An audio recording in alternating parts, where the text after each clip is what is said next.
Hello, hello. Howdy, party people. Hi, Matthew. Hi, Beans. Hi, Julian. I'm just sipping on some tea, and I'm tweeting out, and then we'll get started. We'll get started.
Alright. Let me just get some music started, and then we'll jump right into it. Blank Banshee. We're listening to Blank Banshee today. Okay. Hey everyone. How you doing? How's everyone doing today? I'm Babinka Bear, art historian, and Sun Bear PNGTuber. And today we're doing some artin'. We're doing some art.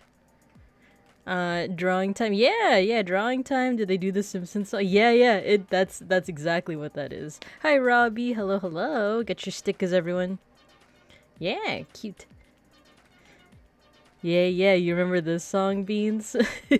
Yeah, so this is a genre of music called vapor trap. It's like not quite vaporwave, not quite trap music, but a mix of both. Bored, happy to see you stream. Oh, that makes me happy. How was your epic battle with Randon? Didn't happen yet. I was chilling out in the forest, the office forest, the forest office. I actually just got back, 5 o'clock, like an hour and a half ago. But I had to decompress, get some foodums in my belly, and get my makeup off and all that stuff. So yeah, I didn't see him. No fight yet. I'm still in my training arc, so who knows? Maybe he's intimidated or something.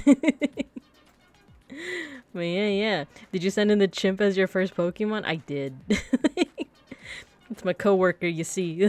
We sent in we gaslit Randon into thinking he could not beat a chimp. Gotta. Oh, jeez. No, none of that here. Yeah, how's everyone doing? So, I put this in my tweet, but I was kind of going back and forth between, excuse me. So on Monday I did the lesson on lines, right? Different kinds of lines, curvy lines, zigzag lines, and all that stuff. And I was like, okay, maybe we should, for the drawing stream, maybe I'll do a magma board and we'll go through what we learned together. But I'm gonna be real with y'all. Work got me pretty tired. It's not even work. Work was fine. It's just more so the commute back home. So I'm actually pretty tired, a little low energy today.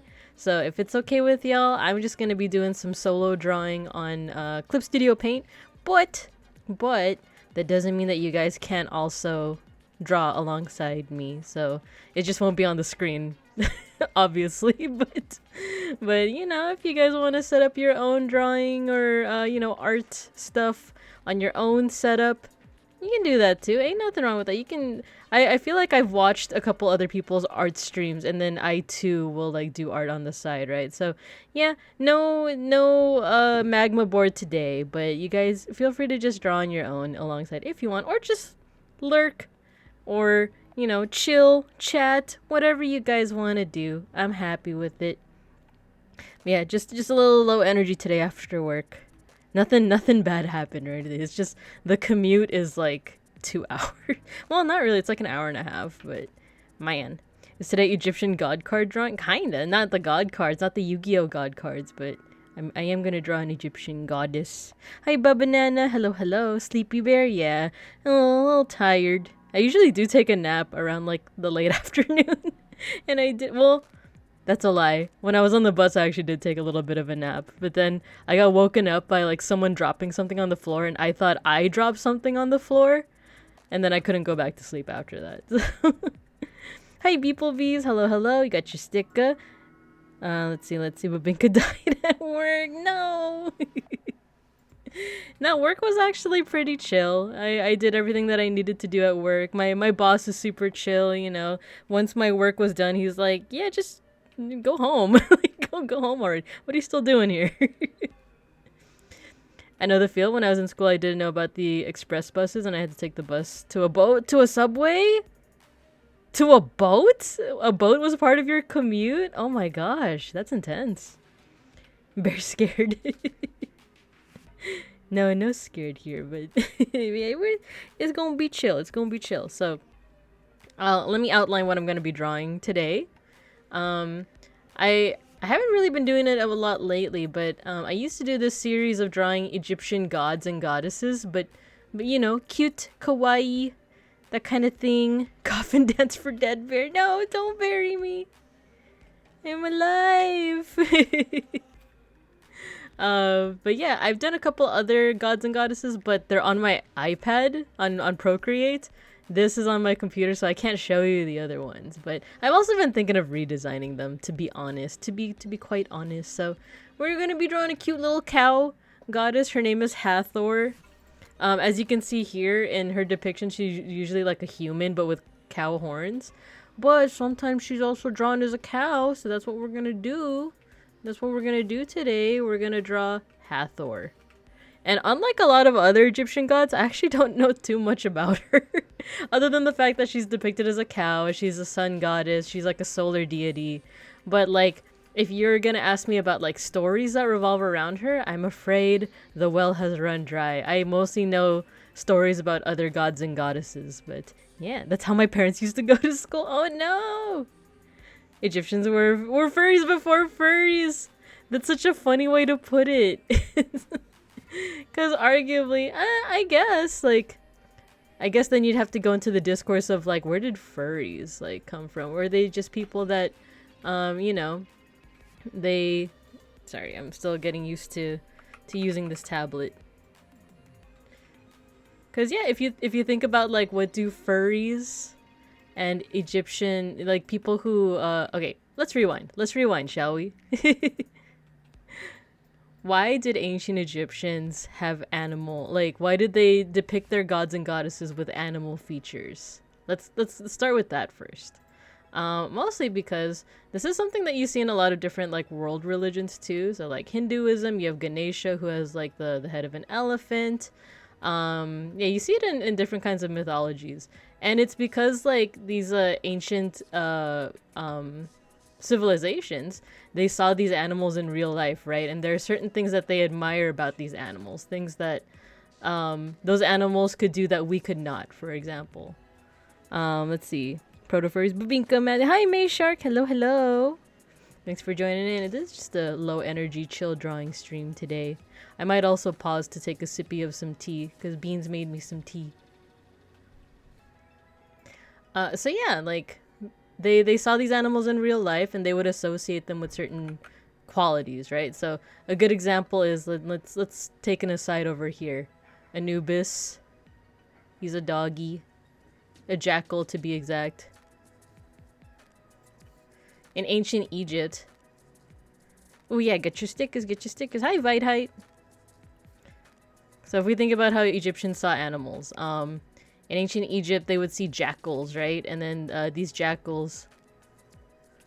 Let me see if I could, like, draw them cute.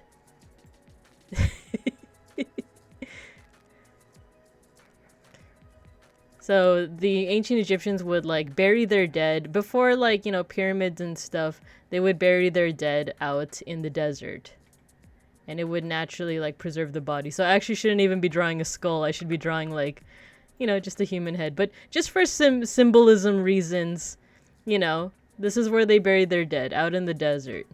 And jackals, they're looking for fresh food, right? They sniffa. They sniffa. They get the scent of, you know, fresh meat. They go and they dig it up and they eat the flesh, right?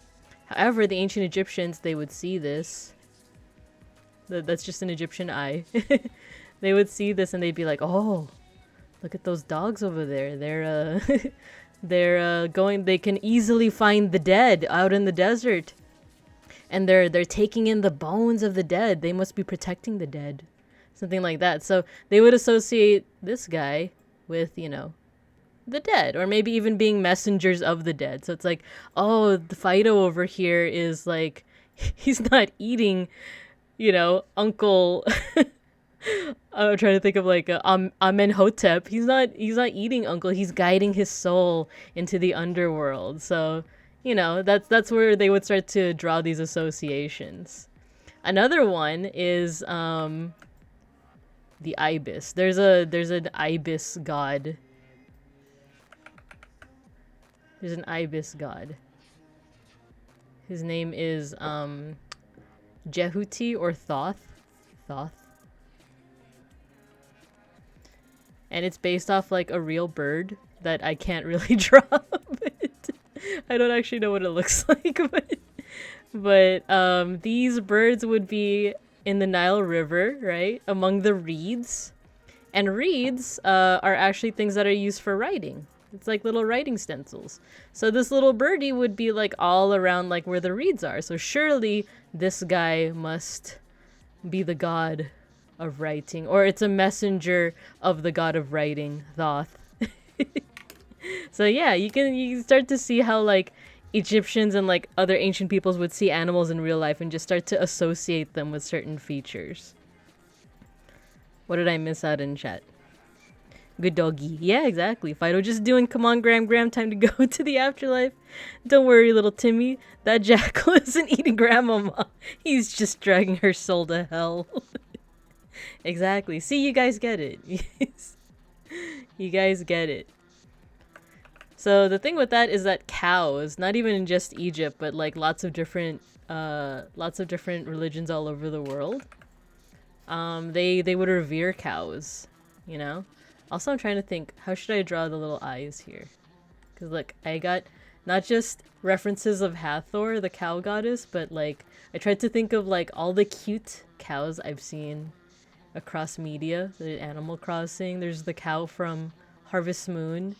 This is a cow, a K-A-U, from Neopets. I think it's, like, a baby version, actually. But, yeah, I'm gonna use these as inspiration, because... Let's see, because one of the eyes is like this, right? With the little eyelashes. Or it could have like a pupil in there. Neopet spotted, yeah! I still gotta check it out. I do kind of like the closed eye look though. Like this little thing going on, right? Where they have just like the closed eyes. I think that's kind of cute. Another question is the big old muzzle. You know what this reminds me of? Have you guys seen the tweet about was it Moo Moo Meadows? Oh, give her a bob like you? Like my hairstyle? You know, something like that.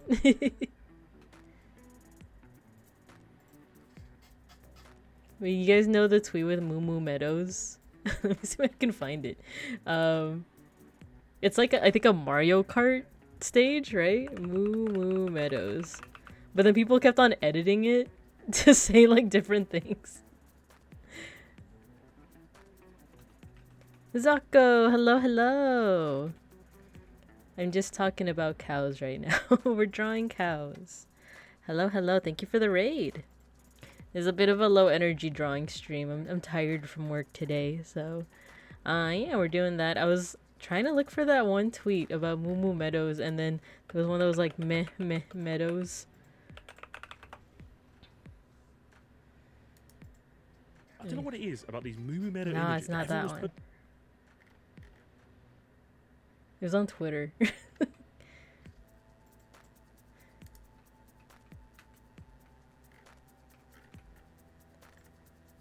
I can't find it. Oh, I'll find it another time.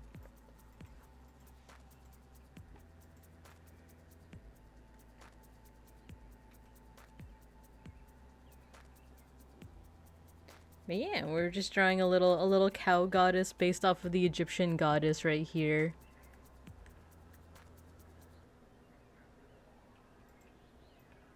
Hello, hello, Big Boss Gaming 876. Hello. Welcome, welcome.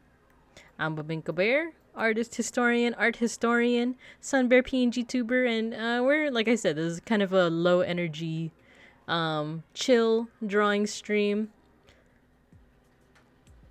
I'm just taking inspiration from different little, like, you know, cute cows in media, right? Oh yeah, you got your sniffer sticker. Nice, nice. Can you guys hear the music, by the way, the Spotify music, or is it very low?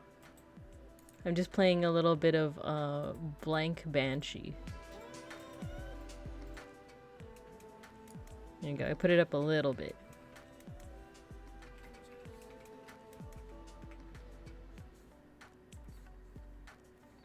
Okay, I kind of want the muzzle to be, why is there slow mode? Is it enabled right now? Oh, never mind, it's gone. I did enable, or rather, I did install, or kind of gave privileges to a new bot. Or it's not new, but it's called SariBot. You're gonna go rest? Yeah, no problem, Julian. Thank you for dropping by. Music's at a 1 out of 10, voice is 7 out of 10. Oh, so I could go a little bit higher then. Is what you're saying. I could raise the gain. Okay, bop. Does that make a difference? Or is it about the same? Anyway, I want the muzzle to be a little bit rounder. Or at least a little bit more of a transition. About the same? Okay. Maybe it's just OBS then.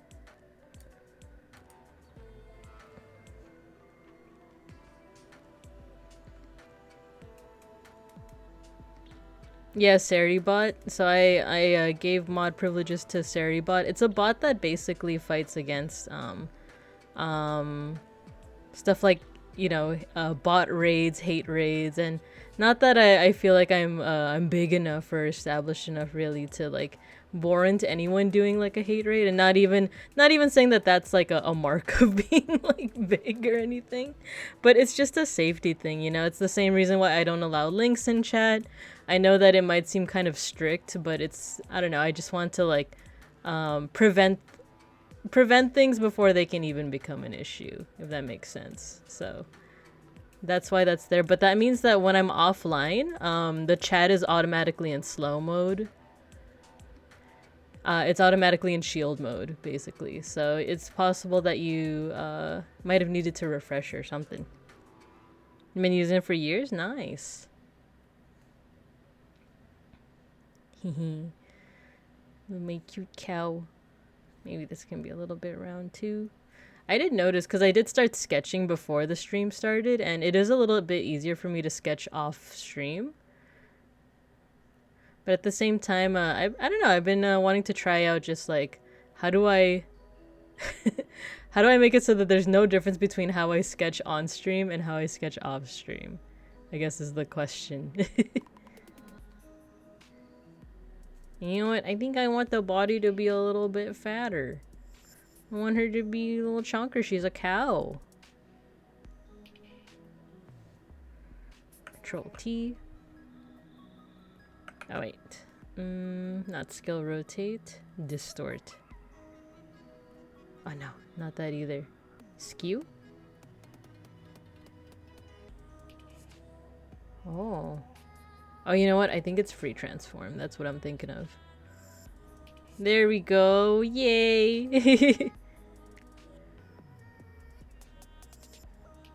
Maybe a little bit here too. Don't worry, she will have arms soon. Yeah, like I said, my work day was pretty chill today. How was your guys' days?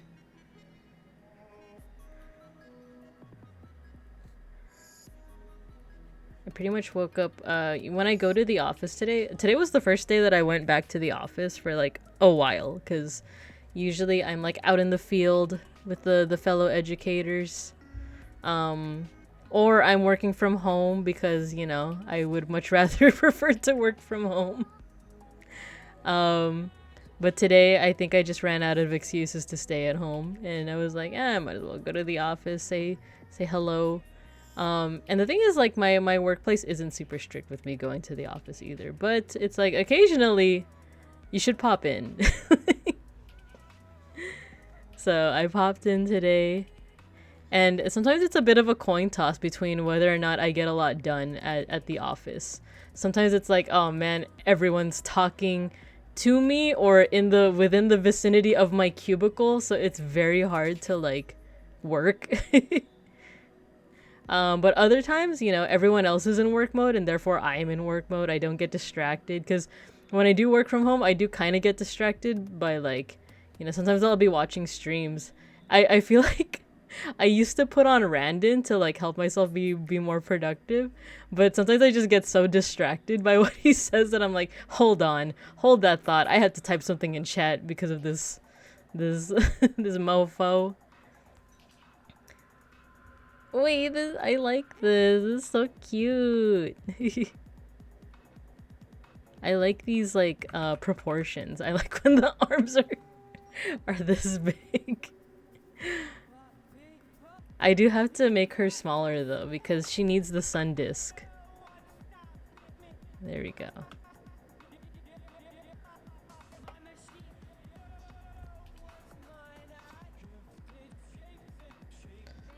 I don't know how often does it happen to you guys where you'll put like a video essay or just like any kind of YouTube video on in the background, and like it's supposed to be background, you know, like productive stuff, right?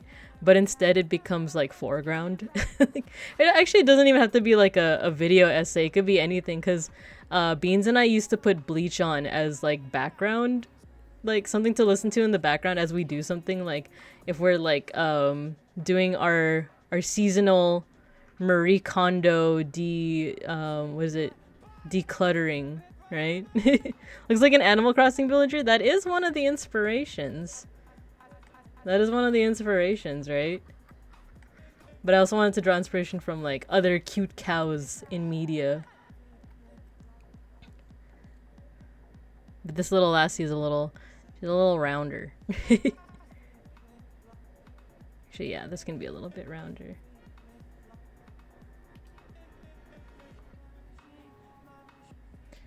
Cause so one thing, what a video essay that I started listening to is do you guys know of Super Eye Patch Wolf? He's actually one of my favorites. He's actually one of the first like YouTube like video essays that I would listen to. You know what? Let me fix the orientation of this arm. He came out with a video like about 2 weeks ago. Oh, there we go. About 2 weeks ago. You love that guy? Yeah, I love his videos. He's also the same one that also talks about wrestling, right? Because it's one of those things that like, this is also what I meant when like if you guys should check out he debuted recently Owen Aon, because the way that he talks about F1, like the sport, the driving sport, he's just so like passionate about it that like it's kind of infectious. Like he gets you into it. With Super Eye Patch Wolf, it's that with like wrestling. Cause he'll make a video essay about like something about anime, or the one that I was watching recently, but he'll tie in wrestling to it, and I will like legitimately get engaged with it. And the thing is, like, I don't hate wrestling. I just didn't really grow up with it that much. I have neighbors that did though, so I know some of the household names from back then, like, you know, Stone Cold Steve Austin, The Rock. John Cena, dun, dun, dun, dun. Undertaker, who else? Who else was like a classic back in the 90s? There was just a bunch, and like I know some of the household names, but that's the extent. I never grew up actually like actively watching it. I just had neighbors that would watch it, and there's one memory that's kind of vivid in my mind. It was when my little brother was first born. My mom like was in the hospital giving birth, right?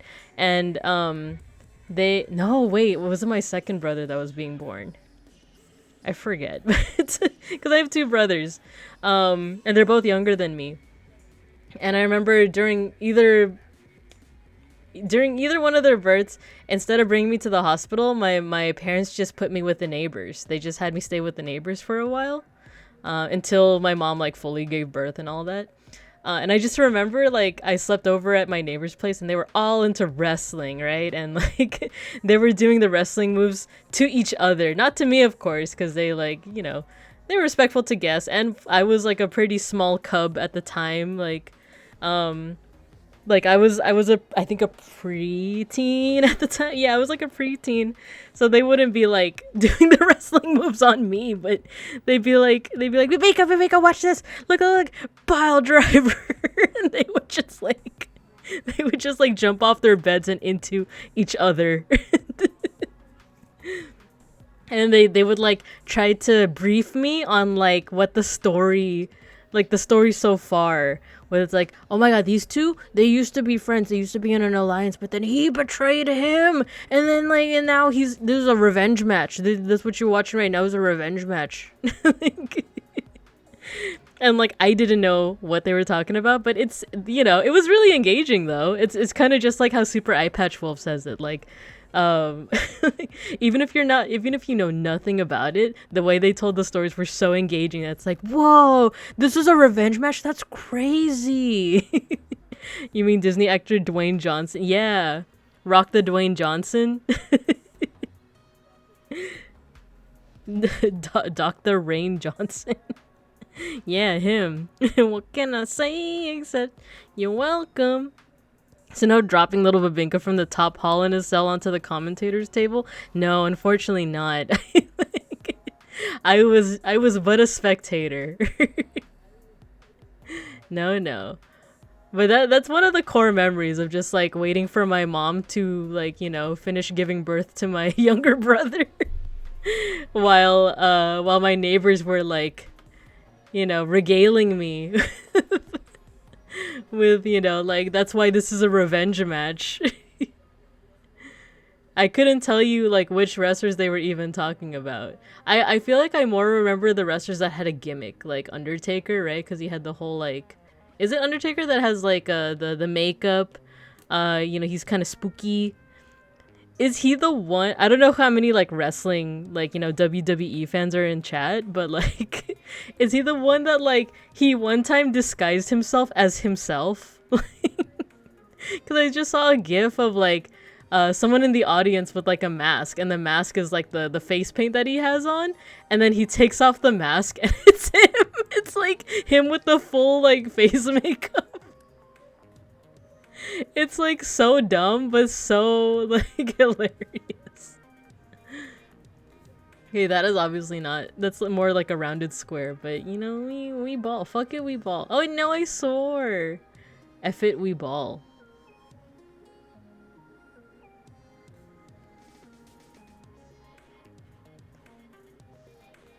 Yeah, I think, what was I saying? Oh yeah. So that all goes back. That was Sting. Okay. That was Sting. Undertaker doesn't wear makeup, huh? He's just like, his whole shtick is being spooky, right? I'm just gonna Google it. The Undertaker. Oh no, he does wear makeup. Oh, it's the meme where like, it's the guy like behind the other guy.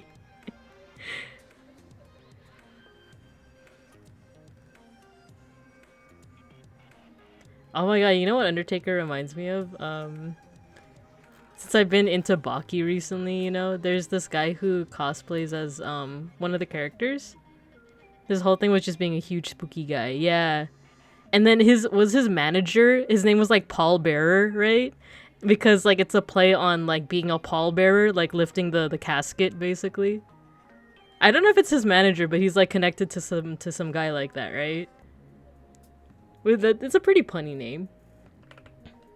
Okay, I'm gonna use Pure Ref to show you guys a character from Baki. I feel like I should show you what he looks like normally, and then when he goes like sicko mode. Okay, there's a character from Baki. You know, he's kind of like the main antagonist, and then when he goes like sicko mode, he looks like this. Let me paste it. He looks like this, right? It's like kind of creepy. So there's a guy who cosplays as Yujiro, and he does a pretty good job of like the the phase.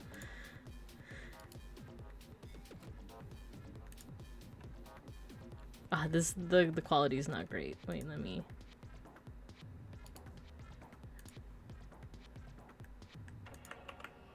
There we go. I don't know if it's like photoshopped already. I think he is actually like, he is that built though. He is that like muscular. So it's a pretty good cosplay, right? But he also does the face. And the face reminds me of Undertaker. He does a thing where like he rolls his eyes to the back of his head.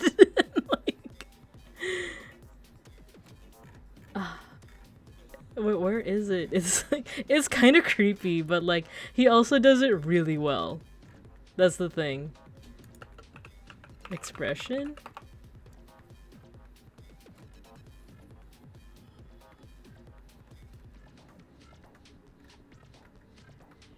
I don't think there's a picture of it. I think it's all in like videos.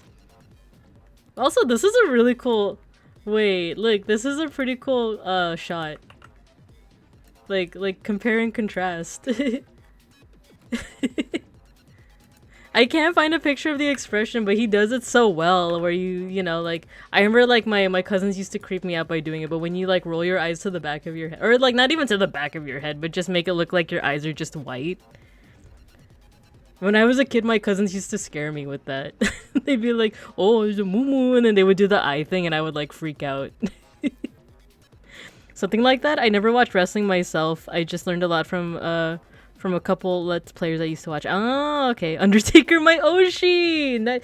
Yes, like I forgot to mention my neighbors were also Filipino, so like, I don't know, there was something about them, just like, they kind of spoke with like a Filipino accent, but there was something about like just how much they loved wrestling and the way that they would explain it to me that was like, ah, this is really cool.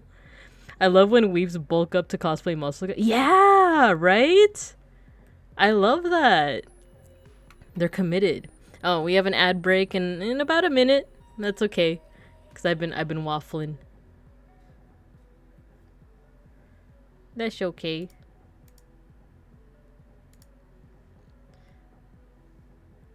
Oh, okay. No worries, Matthew. When it comes up again, don't you don't need to snooze it. Like I said, today's just kind of chill. There's no reason to really pause it for today. Whereas, like, for the teaching ones, it's like, oh, I want to get in, like, this much info in before we do an ad break. But thank you. Okay, so where was I going with this? Super Eye Patch Wolf. He's very passionate about wrestling. And the way that he talks about it, his enthusiasm is very infectious. Sending the ad break to detention, yeah. Sending it to Detroit.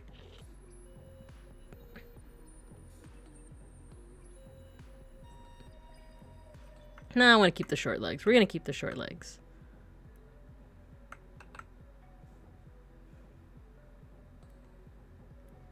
You know what? Sometimes when I'm dissatisfied with a certain part, I'll just completely erase it and redo it. I didn't really like how that arm looked. So let's just redo it. And there are times where like I'll redo it, be dissatisfied with it, and then go back to the old version and realize I actually like the old version.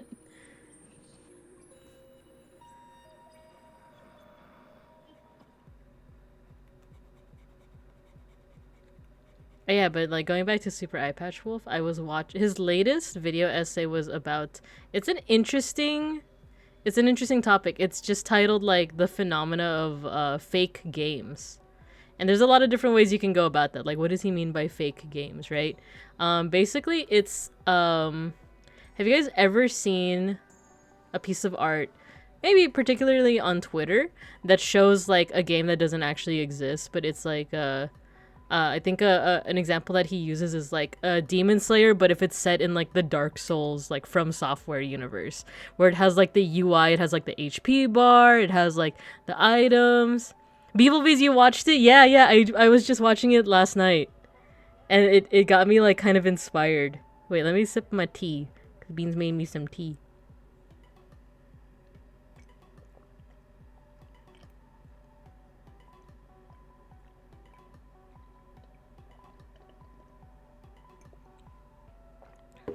Oh, that's good tea. So yeah, like the whole video, I can actually find it and link it to you guys if you're interested. Super Eye Patch Wolf.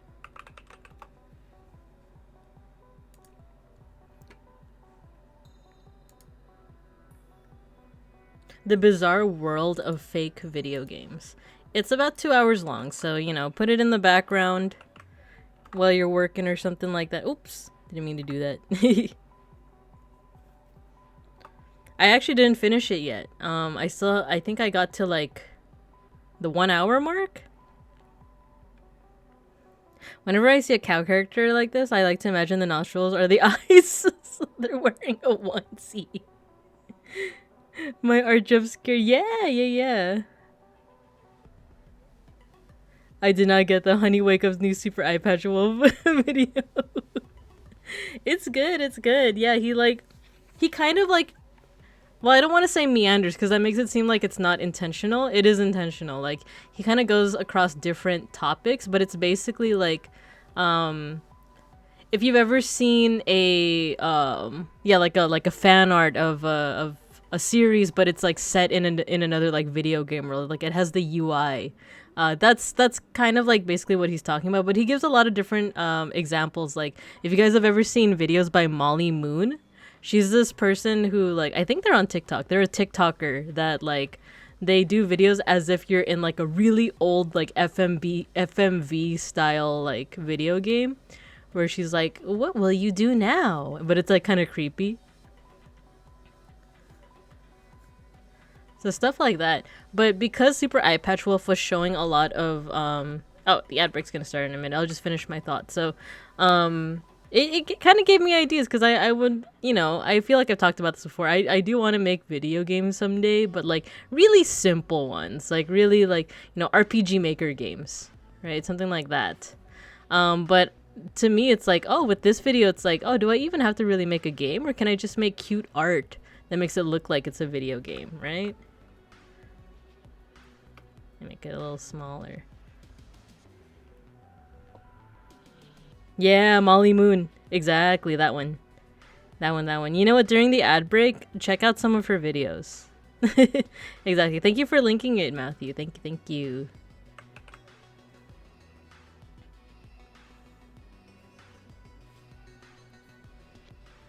Added that to the watch later. Always down for more video essays, guys. Yeah! Mandela Effect, the people thinking that it is a lost media video game. That's gonna be crazy. It also reminds me, I have something to show you guys. I posted it in Content Rex as a reminder to myself, but once we get back from the ad, we'll watch it together.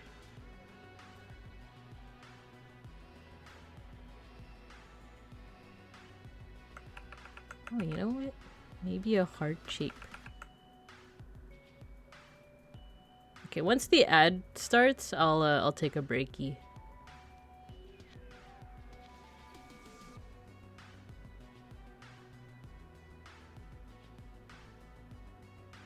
Wait, this is like a milker.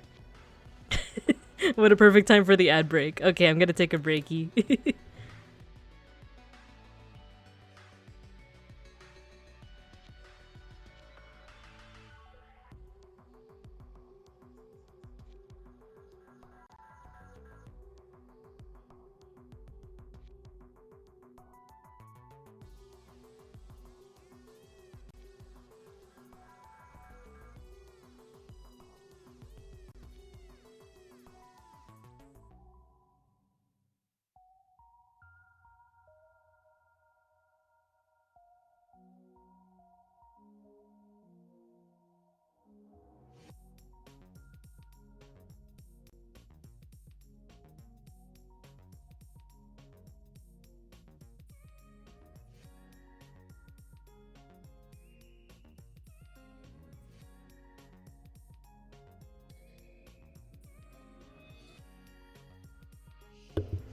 All right, looks like we're back. Thank you, Matthew, for posting those links. And I realized I missed beeplebees' message. Whenever I see those drawings of fake video games, it brings me pain because I want to play them so bad. Yeah. You know what? I think I have at least one. I have actually one fake video game art that I made a long time ago. It was when I was getting into pixel art for the first time back in like 2020. Let me just check that there's not a watermark from like my old handle. And if not, I think I can show you guys.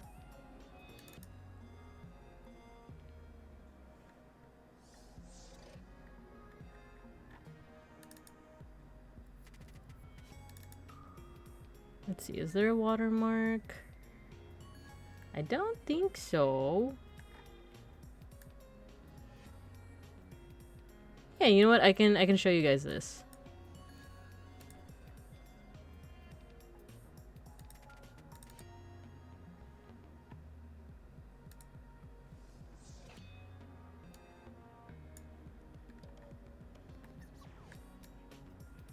Okay, so my first and only fake screenshot for a video game that doesn't exist.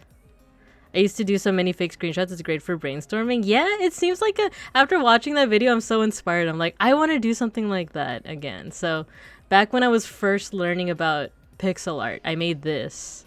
It was pretty ambitious. But I was following a pixel art tutorial on Squarespace. You know what? I can make this bigger. Let's make this a little bit bigger. Oh, no, wait. You know what? I might have to just... let's take this away, and then maybe... Can I just drag this to OBS? Yes!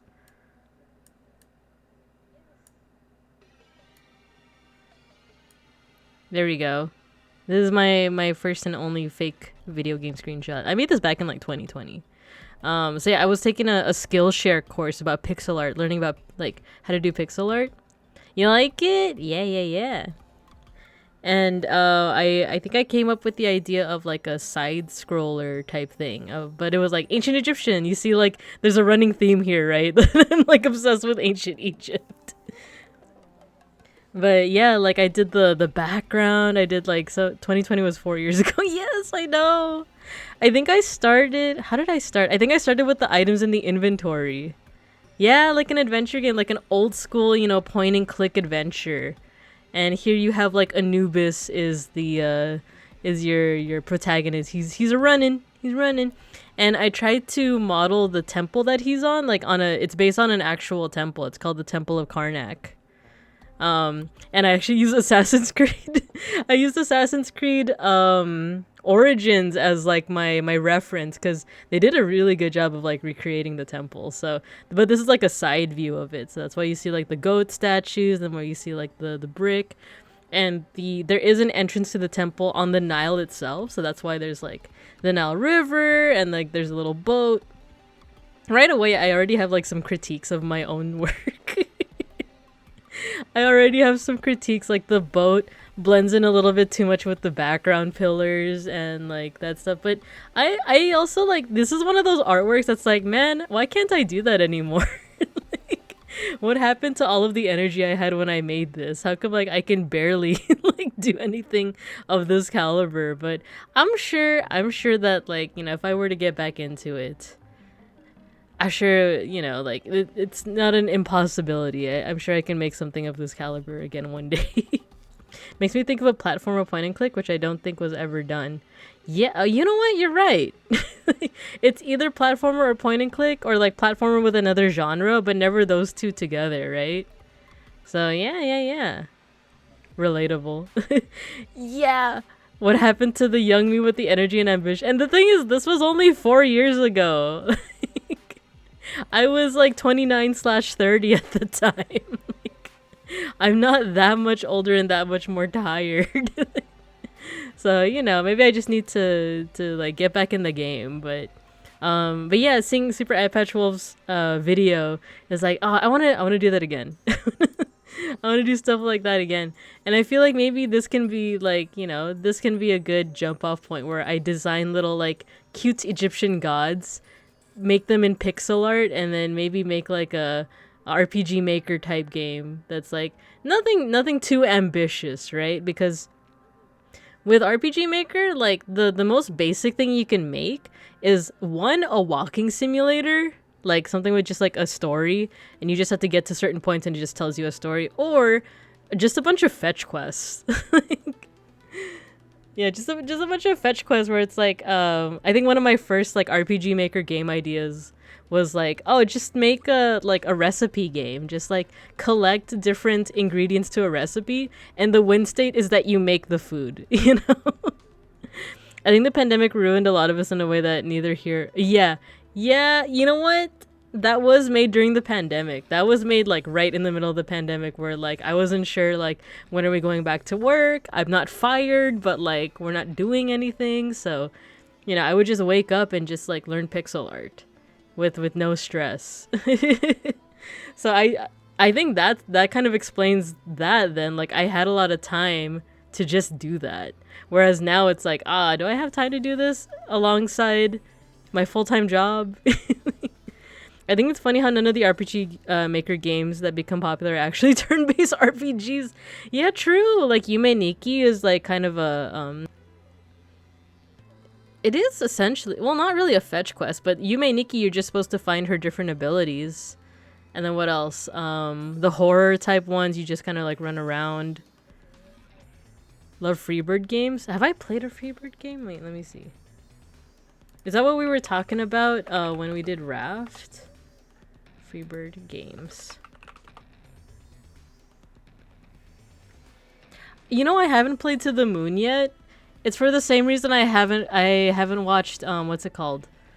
Everything Everywhere All at Once. The same reason I haven't done either of those is because I've heard that like you will cry. And like it's not like me being a tough person and being like, I don't like to cry. It's just that like, oh man, like I'm gonna be a mess. I need to be in a certain mindset to do that, you know?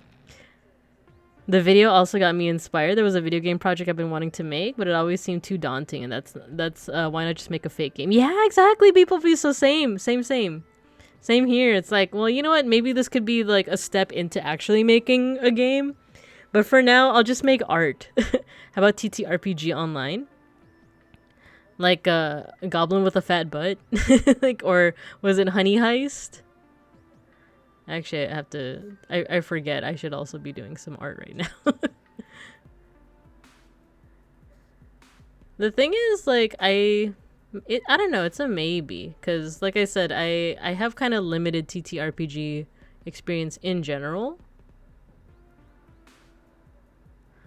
And I feel like I've waffled about, like, why that is, right? That I feel kind of, like, insecure about it. And I feel like I'm, like, the least funny person in a something like that, you know? But like I said, the people that I played with, it's also because they're all very funny. I didn't cry after watching Everything Everywhere All at Once, but I was completely emotionally destroyed for a while. Man, that's the best part. It's a maybe because, you know, I almost said Vesper. Randon's Twitch and YouTube play D&D. That's been really fun. Oh yeah, I was making like heart-shaped shapes.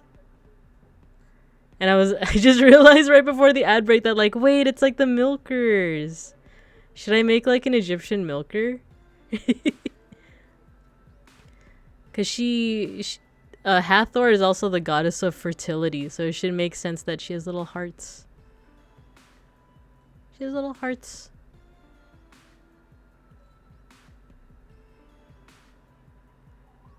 Wait, these could also look like huevos, if you really think about it. If you really think about it, these could look like huevos. You'd probably be better than half my current D&D group. One of them literally falls asleep. What the frick? Like, you know what's funny is I can hear my own voice through. So Beans was listening to my stream through like his headphones, and the headphones are like, I guess, open back as he calls them. So I can like hear my own voice. Let me see if I could like turn down the volume on his computer or something.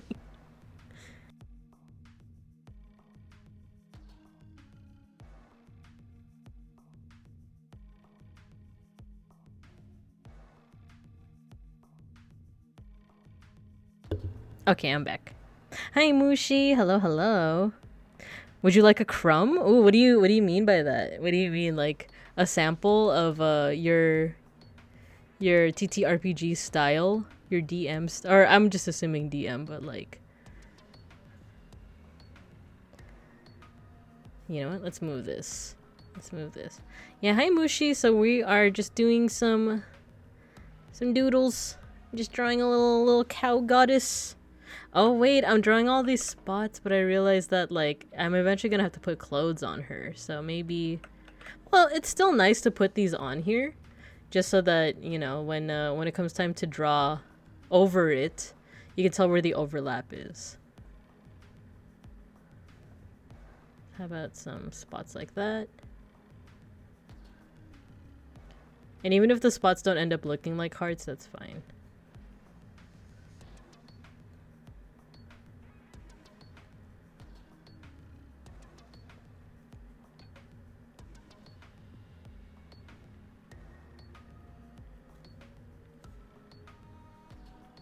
I kind of like, I saw a tweet earlier that was like, what kind of brush do you use to make your lines? And the person's like, the eraser tool. And they basically do this where they kind of like overdraw and then they use the erase tool to really refine the lines. Like that. And I kind of like that style, to be honest. It made me feel very affirmed. Affirmed and seen. Because I actually like it. It kind of reminds me of like it. In my mind, I call it like you're carving it out. It feels like you're carving out the shape, even though it's more so like drawing.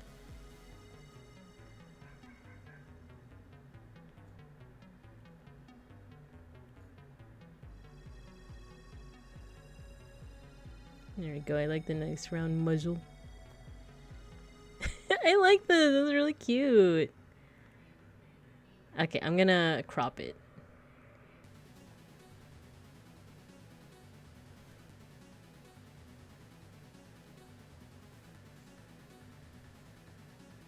And then save.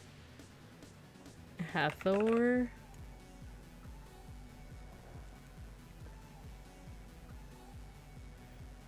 I found a mini for Twitchy. Specifically Twitchy casting Fireball. Oh, okay. Hey, I do that. Oh, nice, beeplebees. That's how I learned to do it when I used to draw with a mouse. Oh, yeah. It's very relaxing. Yeah, I think I told you guys before, like, kind of my journey with art, like, how I got started. Before I even, like, started to get confident in drawing, what I used to do is I used to color manga. And before I had a tablet, I used to color it with just mouse. Which, like, looking back, it's like, how... Once again, how did I have, like, the time and the passion to do such a thing? Whereas now I'm just like, like, my hand hurts. Well, then again, on that topic, I want to recommend Vite Heights art streams when you guys have the chance. Like, if you're free on a Tuesday evening, PST time, you should check out. Matthew, do you mind shouting out Vite Height? He just did an art stream last night, right? Wait, what's today? Today's Wednesday. I went to the office. Okay, that's how tired I am. And I'm like, what day is it? Yeah, they were doing, he was doing an art stream yesterday, and, I'm correct in saying this, right, Vite Height, that you do everything with mouse, right? Which in and of itself is, like, super impressive. It's, like I said, I used to color manga just with mouse, but to be honest, that was with the selection tool. Everything mouse all day, every day. Yeah, exactly. You guys should check out his art streams. Well, his streams in general. I haven't been able to catch all of them, but you should just check out his streams in general. Give him a follow. He is a fellow bear, if you guys didn't know. Randon is going to be fighting both me and him. And are there any other Randonites who are also bears, now that I think about it? Because I'm not sure. Come in and watch if you want me to yell at myself for taking 50 times to draw an oval. Brother, that is just the artist's experience. Watch this. Watch this. Watch this. Watch this. I mean, that's why, like, with the circle thing, that's why it's easier to just do something like this and then and then just erase. Not the watch this. See? I kind of like the messiness of this too, but Smokey the Bear. I can never do a mouse but trackpad and finger drawing. I've never done that either. So like when I used to color manga, we're just going down the rabbit hole of like my old art, huh? Sorry, let me erase my attempt at a circle. Okay, let me see if I can find my manga coloring. Cause I'm a bit of an archivist. I like to archive things, so I actually have some of my stuff from like 2007 is like one of the first times I like colored manga. But let me see if I can find it. Cause I remember the exact thing that I colored for the first time with tablet. It was a picture of Rika from Higurashi. So everything, if I can find that, that means everything before that was colored with mouse. I found it. Okay. So 2009, that means everything before 2009 I used to color using only mouse. I like how every art program has an oval shaped tool and all the artists collectively decide that we would rather have it a little imperfect. It's true though. It's true. You're right. It does. Like there's the ellipse tool right here. But no, I needed to have a little bit of character, you know? Like, this is what I like to do. I kind of like more of like a square but round. So instead of like, because you could do an oval, right? But what I do is like this. Like, this is my preferred shape. And then erase the edges a little bit. Like, this is my preferred like oval shape. I'll be dead in the cold ground before I use shape tools. They can be useful. I've been wanting to use the figure tool a little bit more. Since I saw, what's his name? It's that VTuber that does like art on Paint Tool Sai. Oh, no, it's not them. It's another artist. It's another artist that like uses the figure tool to do line art. Circle tool is too perfect. It looks weird against everything else that's hand-drawn. True. Love the rounded square. Yeah, it's goated, right? Okay, so if you guys want to see my... Oh my god, I used to color Bleach manga. Like, okay, I think this is the oldest one that I have. It's from 2006. I think I can just drag. Drag it over. It's Sora from Digimon. And one of the first things I ever colored. And it was easy because I think this was from like a... Was it from the manga or like the manga which came after the anime, by the way? So this one's not that bad because like it was just like lines, right? What gets harder is when you color manga and yeah, Digimon spotted. What's harder is like, and it has the screen tones on it. I think this is actually a good idea. Not good idea, good example. This is Rena from Higurashi. This is from like 2007. So like if you look closely at her hair and the bow and even her skin, this is a bit, it looks like she has a Homer Simpson beard. But I remember I would just use the selection tool to like fill it in with color. So there was like not a lot of attempts at shading here, but if you look at her bow, I think I tried to attempt highlights at the very least. Oh no, I did attempt shading. It's just hard to see. If you look at the bow, there is a little bit of shading. Same with her face. Wow, what a blast from the past. Actually, yeah, I kind of attempted shading, but like this is what back before I knew how to like hue shift and stuff. So it's not super obvious, but I also didn't know how to work with like the screen tones. If you look at the bow, it like I didn't know how to make the gray stuff disappear. Yeah, she's got the 5 o'clock shadow. Exactly. Because that screen tone is supposed to be where her shading actually is, and I think back then I just ignored it. Because there are times where you could just go along with it, like that's actually like an easy way to just do shading. But I don't know why. How old was I in 2007? 16-year-old me. Wait, yeah, right? Yeah. Like 16-year-old me was just like, no. I'm gonna do my own shading with blackjack and hookers. In fact, forget the shading. Exactly, Vite Height. And then I would also try to not overcompensate. I would try to, if I was dissatisfied with how the coloring turned out, I would just add textures. Like, this one actually is I like this one. This is also from the Higurashi manga, or one of the many Higurashi mangas.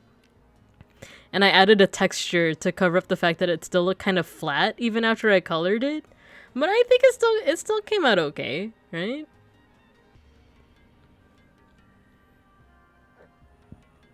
Trying to find what else. And then sometimes, depending on the manga, and like oh no, I deleted the wrong thing. No, wait, Control Z. Okay, cool. I was like, I deleted my source for CSP. Okay, there we go.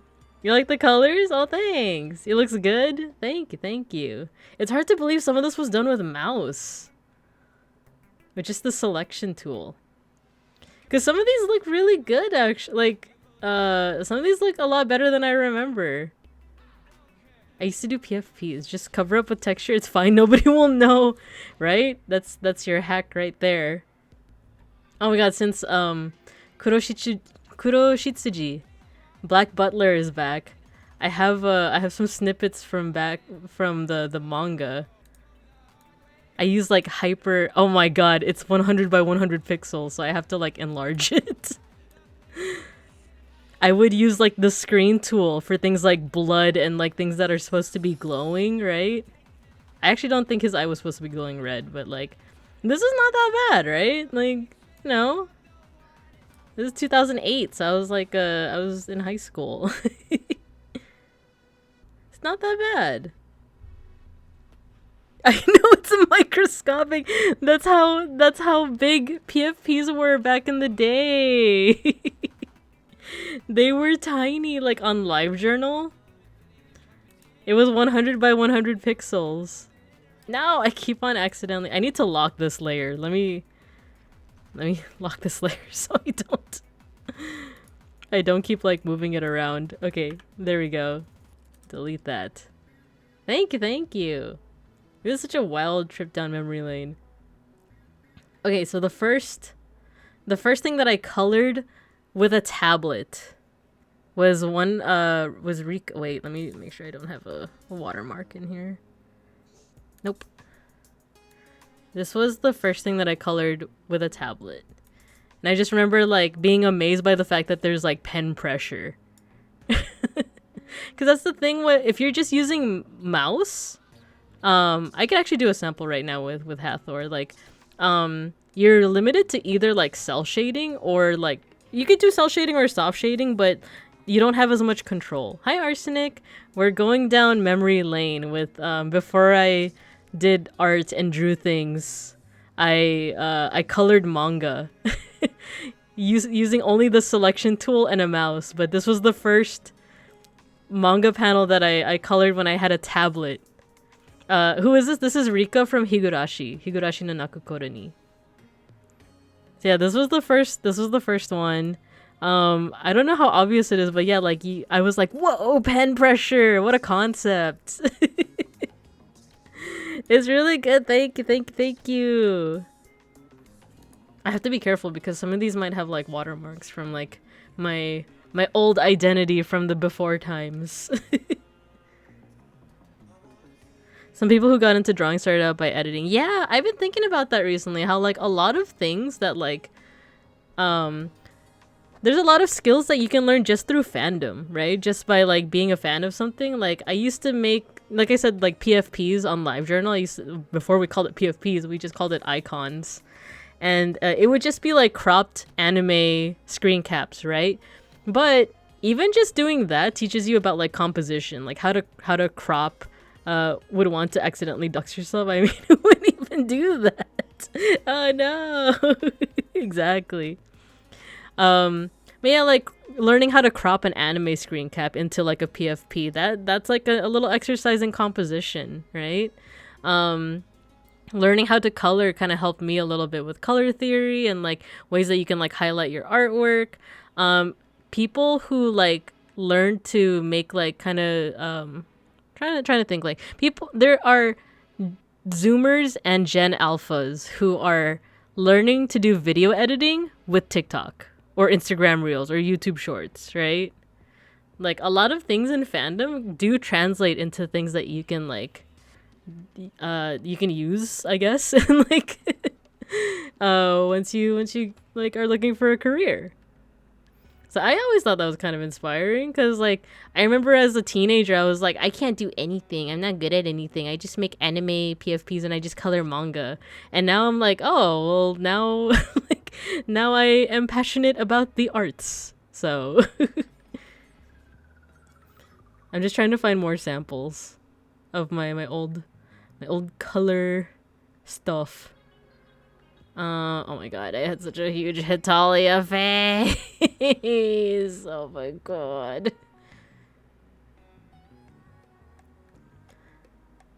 These colorings did not turn out half bad either. That one, okay, that doesn't have a watermark. This is a personal favorite. I didn't do the background. I think the background I just like pasted in from like another Hitalia artwork, but the coloring is what I did. I did the coloring. And like the highlights, not bad. I got into making OCs by tracing Lilo and experiments and modifying them to make little... Exactly, beeplebees, exactly. Like, a lot of the stuff that we do when we're growing up, it does translate into something in the end, right? Or like when you get older, right? That's from Hitalia. Okay, one more and then we're gonna get back into drawing. One more. Let's see. Maybe something from the end of my previous stint with coloring manga. Oh my god. This is actually one of my favorite. Wait, I think this has a... no, it has a watermark. I can't.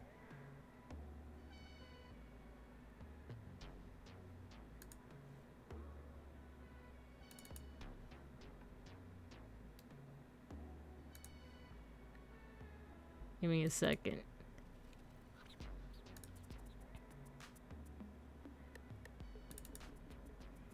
Which one of these do not have watermarks?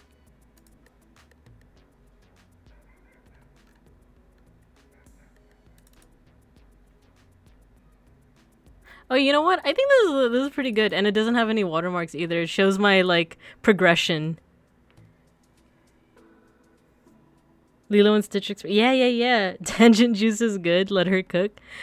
So, this one, I don't even remember when I did this one. I think I colored this. This is from Hitalia, once again. This was like... I want to say when I was a teenager. Maybe like early college or high school. And then I think... 3 or 4 years after, I recolored it. Like this. And to me, this was like, whoa, like, look at that progression. I'm getting so good, you know? And I think, like, looking back, it actually, like, is a nice progression, right? Because I think the top one, I think I colored that with mouse. And then the bottom one I colored with tablet. So I think this is, like, I think a 3 or 4 year difference. But I also overuse the heck out of, like, you know, soft light layers and, like, screen layers and the like, you know? This is nice to look back on, actually. So, yeah. That was a little trip down memory lane in my Hitalia hyperfixation. But if you guys want a sample of what I mean by, like, you know, coloring with mouse... Because it wouldn't be like, let's use little Hathor over here. You know, it wouldn't be like I'm not gonna use my tablet. I'm just gonna use mouse. It wouldn't be like, oh, give me a second. Let's say I want to make her gold.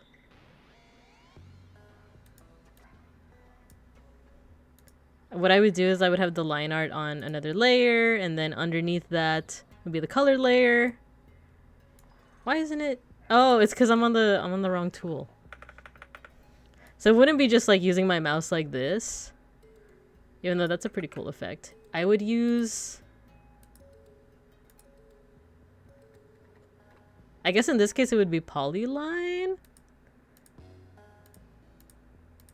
I would do something like this.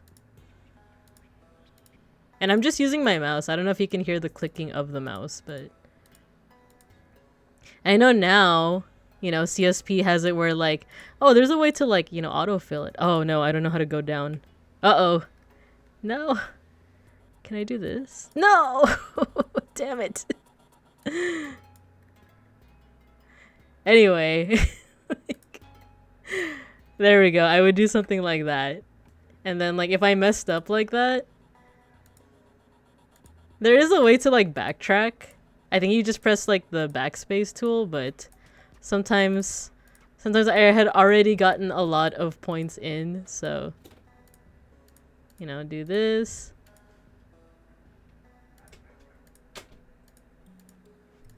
Do that.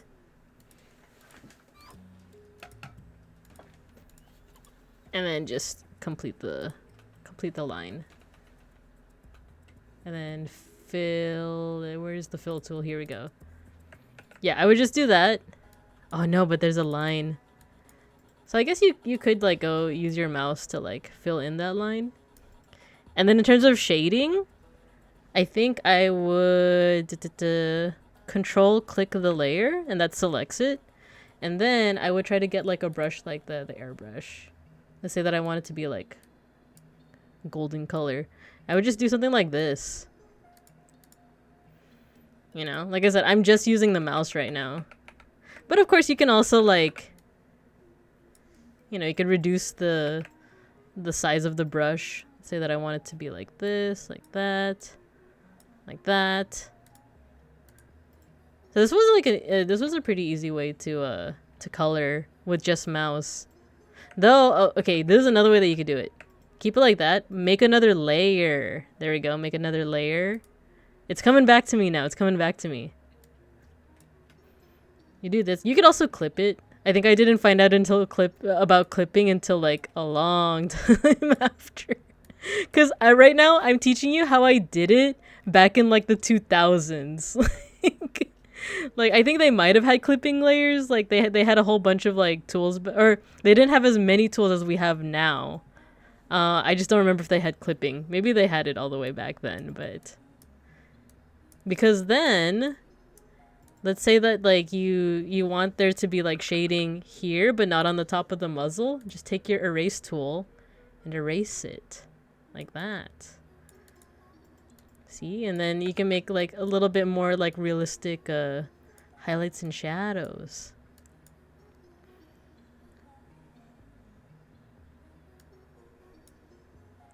So yeah, that's just a small demo of how I used to color. I feel like nowadays, even if you do want to color using only mouse, I feel like there's a lot of tools that can help you, like the clipping tool.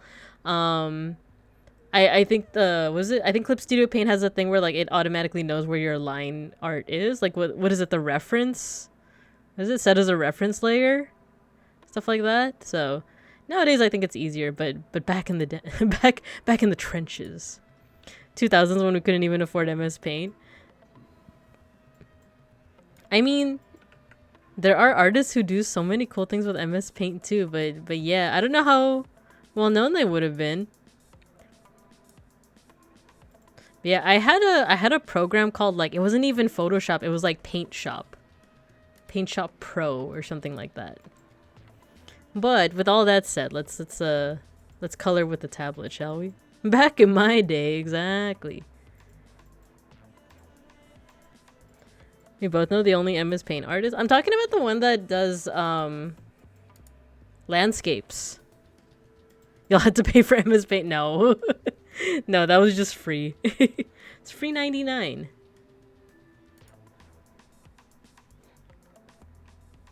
Hoocha. Oh, oh wow. What another blast from the past.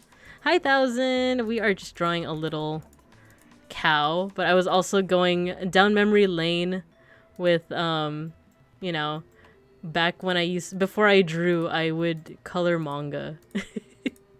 Using only a mouse, not a tablet.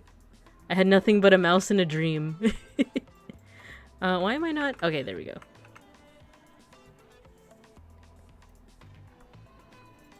One of my faves go to draw string doll phrases. Ma'am, I can't even afford MS Paint. Okie dokie. So, you know what? I'm actually going to crop a little bit more, and let's take this out.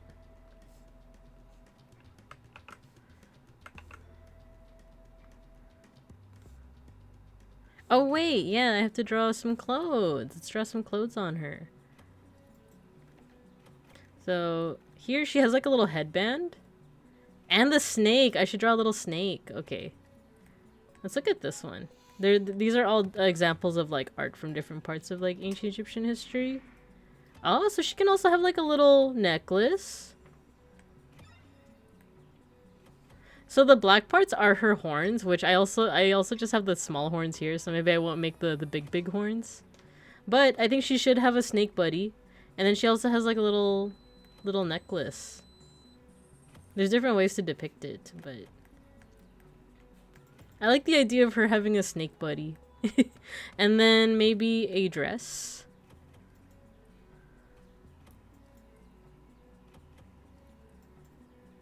Does it make me want to color manga? Yeah, you should. You should. It's a fun exercise too, because different people do it in different ways, right? Mouse drawing, I miss Gaia Online. Have the horns wrap it. No! Read the title. No unsolicited critique or feedback. You can suggest, but I will not. I kind of want to do my own thing. I want to do my own thing. But if you want to take a stab at it, feel free. But yeah, let's have a little necklace thing going on.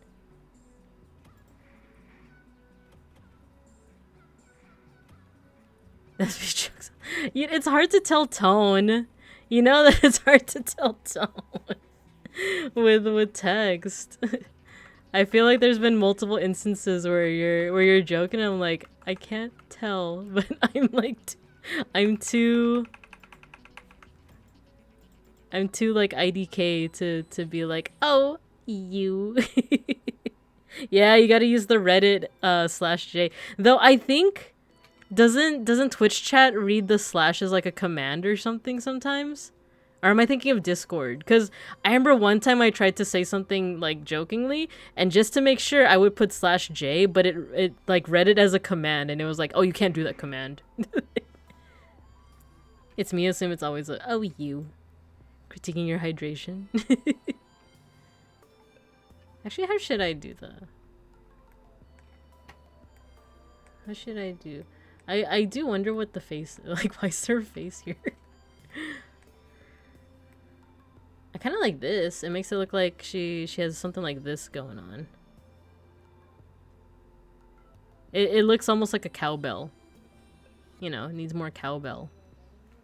Oh no, did I do this on another layer? Let's one layer it. Needs more cowbell.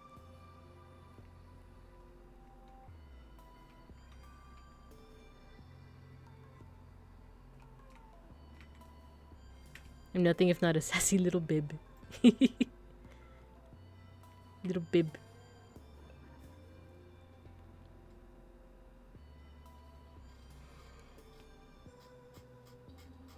I'm just copying the reference now.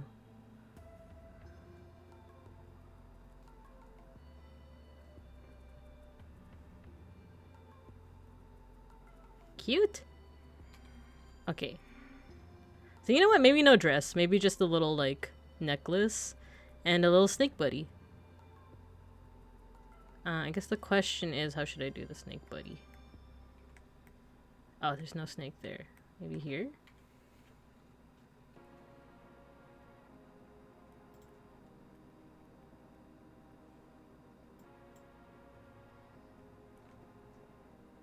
SNL war flashbacks with the please no more Will Ferrell. I feel like sometimes SNL does have like a rare hit. Like,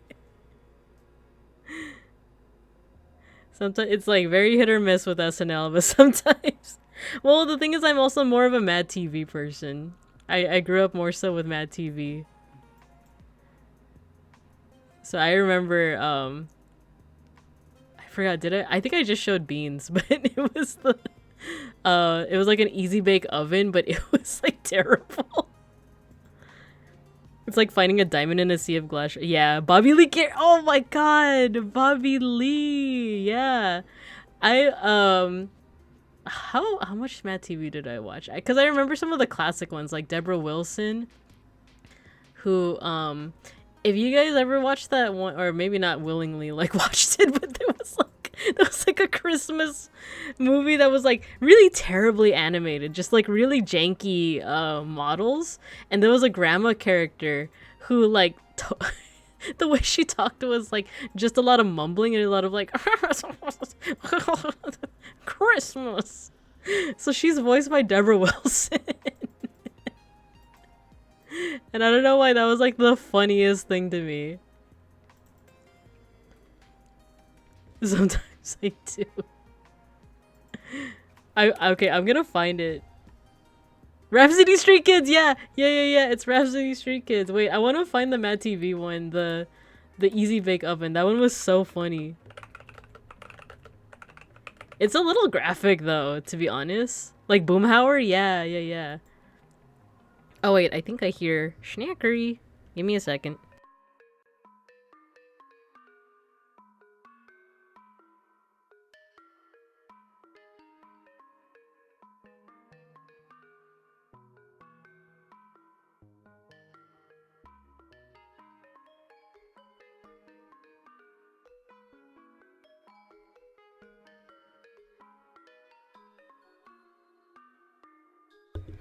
Just let in Schnackery. I saw that as a kid and my friend was like, holy shit, she's code switching. Oh my god, why is that so funny?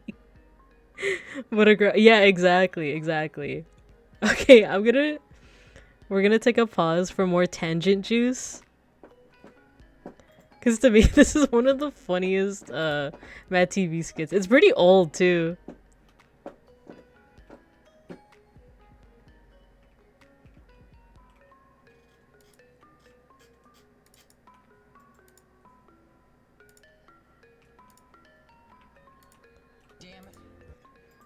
It gets a bit graphic, like a little bit in, but if you're okay with that, let's watch this. Let me turn off Spotify.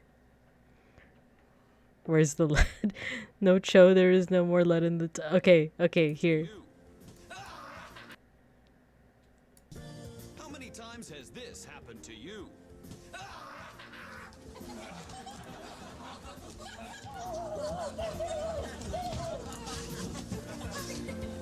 What the f? Okay, but how many times has this happened to you? Mommy, all the time, right? Bake a cake in my Easy bake oven. easy Bake oven. what? Mommy, I want to They just changed the actress. Damn it. I guess I have to change the damn bowl.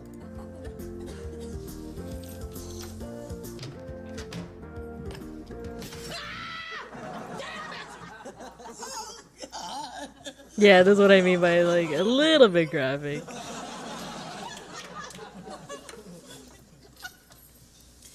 Isn't there a child's toy oven that doesn't utilize dangerous light bulbs as its method of convection?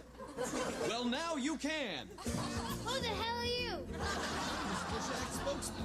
And I've got a new toy so modern and fun that you'll say goodbye to that old-fashioned toy oven.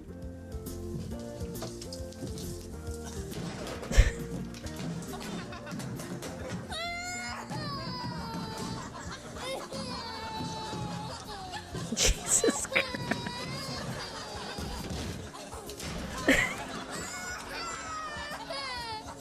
Now, little Daisy, are you ready for your new toy oven of the future? Shut up! Are you ready for your new toy oven of the future? Sure, mister. It's not even... They just got all white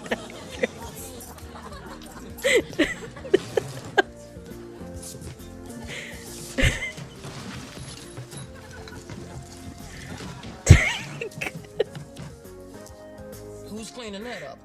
That's the spirit. Her hand is still Shacks. bleeding. It's ovens for kids. No more light bulbs? No more light bulbs. No more light bulbs? No more light bulbs. No more light bulbs? No! And just like Mommy's oven, I have because all it three of runs these on people clean, burning at different gas. times of the day. It's a fact. Food cooked with natural gas doesn't have that strange electric taste. I wanna try. I wanna try. Hold on there, little Daisy. Yeah, hold on. First, we have to hook it up. No more light bulb. No! As easy as 1, 2, 3. 1. Unhook your kitchen oven from the gas line. Oh my god.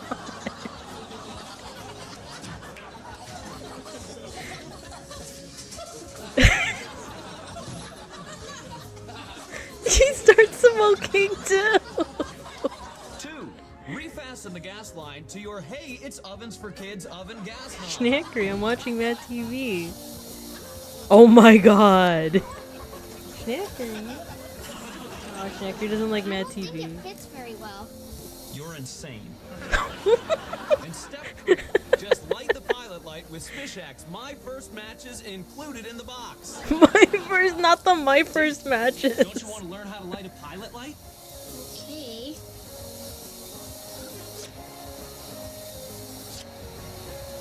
Here, let me help. Why did they show the crappiest house possible?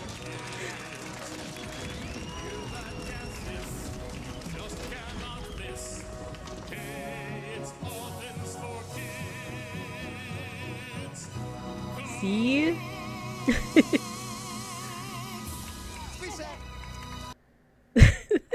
This skit is like embedded in my head, especially the first part where it's like, has this ever happened to you?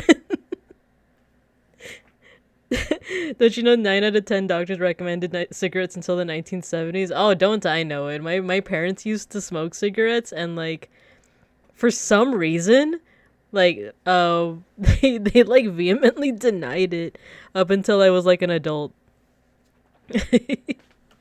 So yeah. Well aware that that is something that like, oh yeah, smoking's fine for you. And to be okay, I can't even be fair with it too much, because the thing with like smoking, why it even became a thing, is because like tobacco did used to be like a medicinal herb for like indigenous folks, right? But then it's just gotten through so many iterations of just capitalist brouhaha that it is no longer healthy. But that's neither here nor there. Anyway, that Mad TV skit, I freaking love it. It's just joke after joke. Like, it doesn't really let you rest. Like, the whole, like, no more, hey! No more light bulbs. No more light bulbs. No more light bulbs. No more light bulbs. No more light bulbs. No!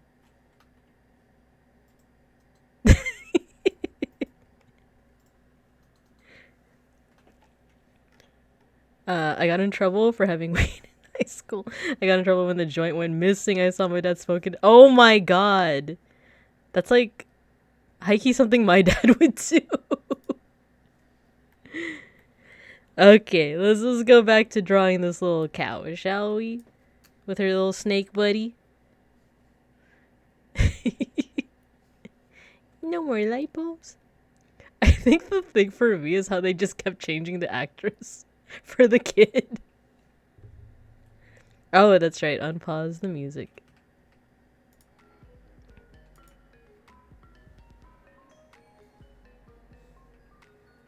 Let me see if I can even. This isn't even. This isn't even. Oh wait, it is Blank Banshee. No, never mind.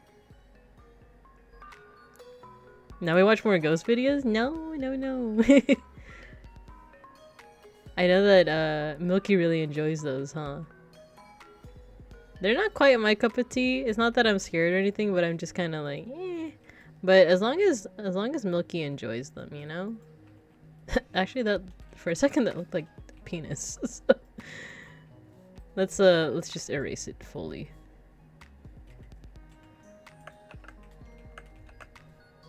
Oh wait, no, we want to keep the orb in the background, right?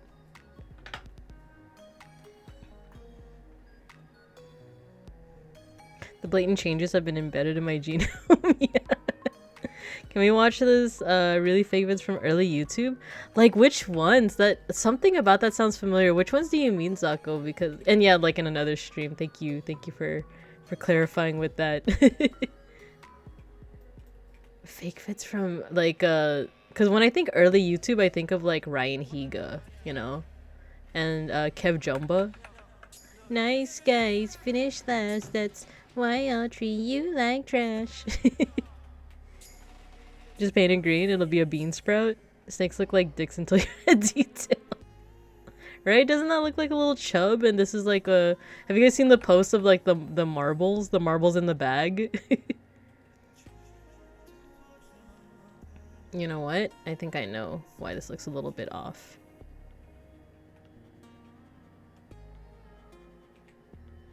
Oh my god, you just awoken another memory by singing nice guys finish last, that's why I treat you like trash, it's not what you really want from me. I don't remember how it goes anymore, but it was that song by Kev Jumba and Ryan Higa.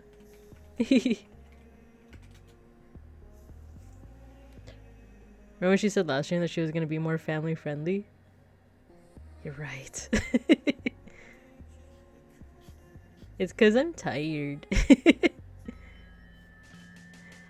When I have more energy, I have more energy to be like, oh yeah, I have to watch my words. I have to use euphemisms for things like penis and vaginas. Wait, actually, to be fair, I learned about sex education in the 7th grade. Okay, formally in a classroom it was 7th grade, but like, you know when you just like gossip with your friends? It was much earlier, but like, and I remember because it was like, I was like swimming, I was like in a swimming pool with a bunch of like other preteens, and someone was just like, so how does sex actually work? And then I was one of those people that didn't want to admit that I had no idea, so I was like, oh, I know, but I'm gonna let someone else say it. And someone was like, oh, you gotta put the penis in the vaginas. That's how you do the sex. You know what? I need a reference. Cobra.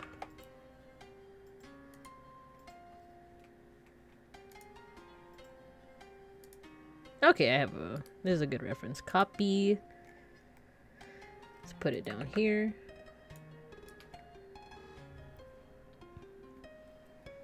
It is family friendly, just specifically the older members of the family, yeah. I'm also suddenly feeling eepy, might have to pass out. Yeah, no problem, no problem. I know it's 8 o'clock here, so what's that, like 11 o'clock for you?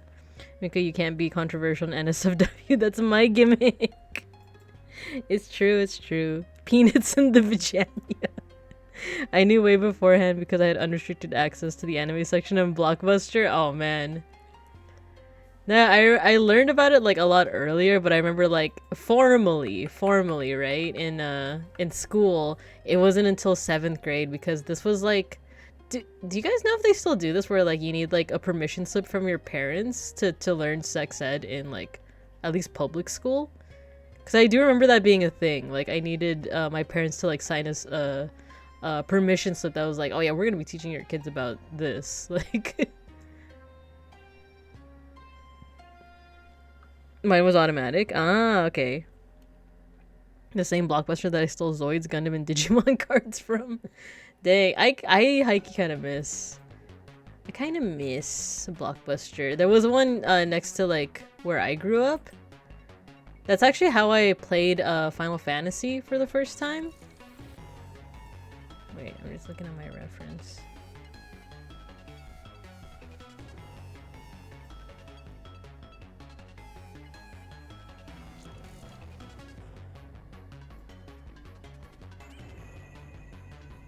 Give me a second.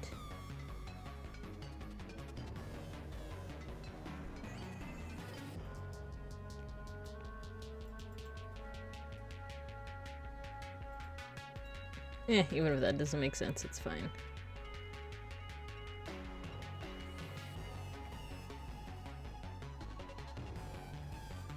So what my dad used to do, I don't know if this is like, I was gonna say like if this is like illegal. I'm pretty sure it is, but okay, so what my dad used to do is we would rent games from the Blockbuster and he would burn the games onto CDs. And then the only thing is that it's not always successful. Cause I remember like he would burn a CD of like a video game and then it just wouldn't work sometimes. Ah, there we go. Okay.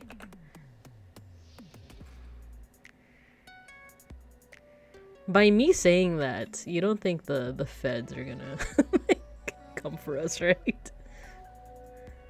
Excuse me, I hear that you know, Papa Babinka Bear has been doing this since the early 2000s. You are under arrest, good sir.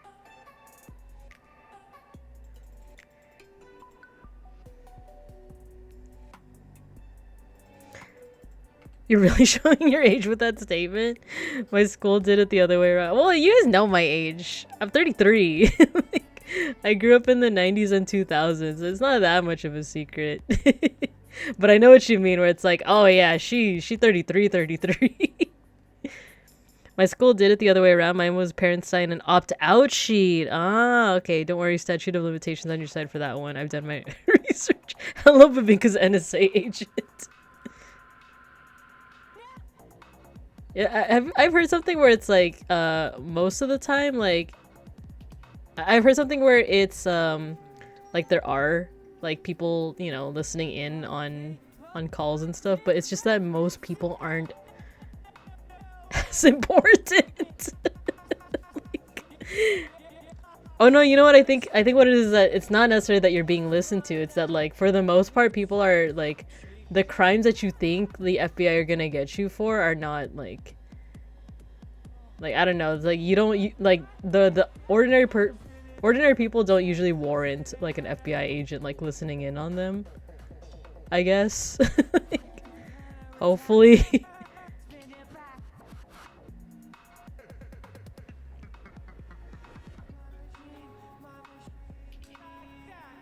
Okay, you know what I think is limiting me is I'm trying to make space on top.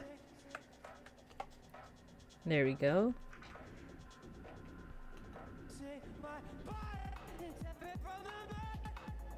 I officially don't know what's going on with the music now. I'm gonna find another artist to play. Oh, you know what? Let's just listen to Blank Banshee's first album. That one I know. Or is it FBI? Zako growing up around lawyers. Zako has the loopholes. Praise be to Zako. There you go. Big crimes like tax evasion. I'm too much of a genuine article. Whenever I say in private, it's public. Yeah, I feel like, you know, the fear isn't necessarily warranted. Oh, ad break. I will take a break once I finish erasing this part.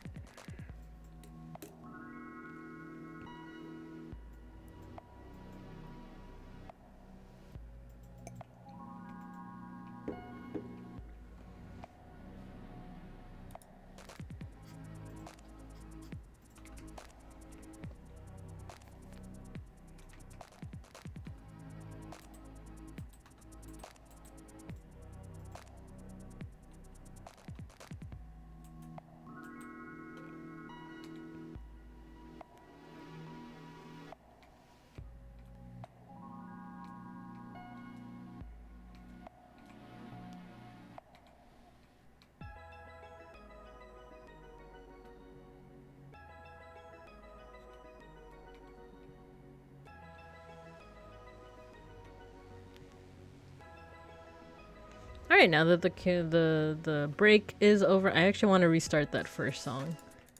Because I like it because it has the Windows startup sound. It's like locking the door when... Hey, Mega Bronson! Hello, hello! We're doing a little bit of drawing today. Like locking the door when you shit. Yeah, you're not doing anything illegal, but you don't want someone looking at you while you hit the throne with an absolute screamer. Yeah, that's actually a good way to put it.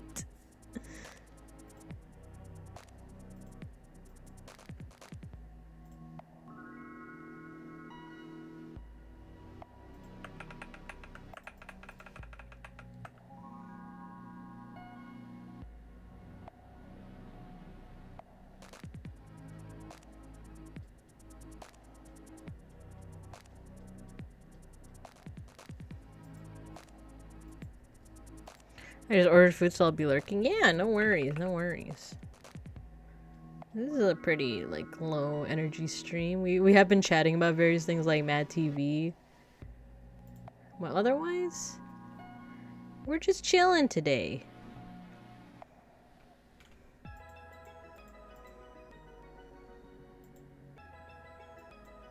Why you what the? Yeah, when you hit the throne with an absolute screamer. You know how it be.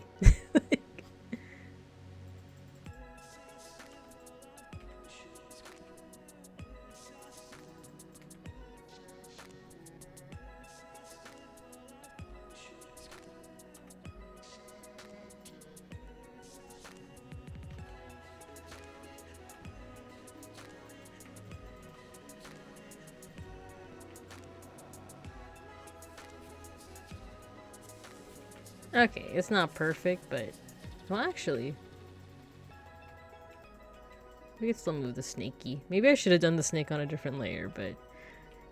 F it, we one layering today.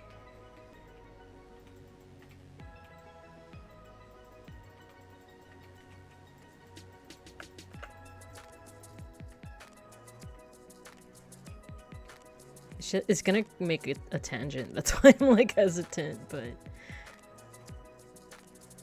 Or I could do this and then distort it a little bit. Free transform.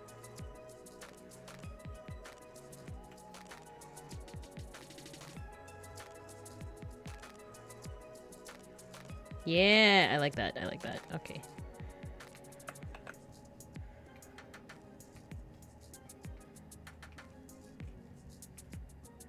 Round this out a little bit more.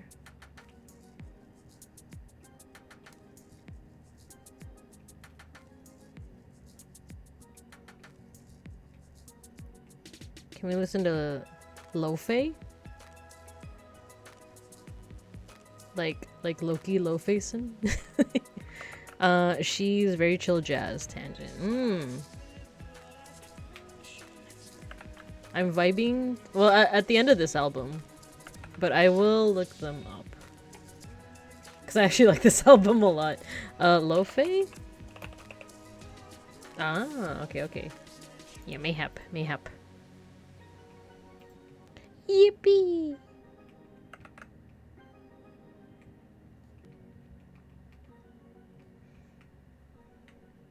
Actually, I talk about tangents, but this is straight up a tangent right here, but whatever.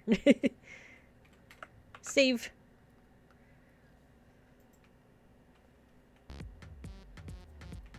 Do.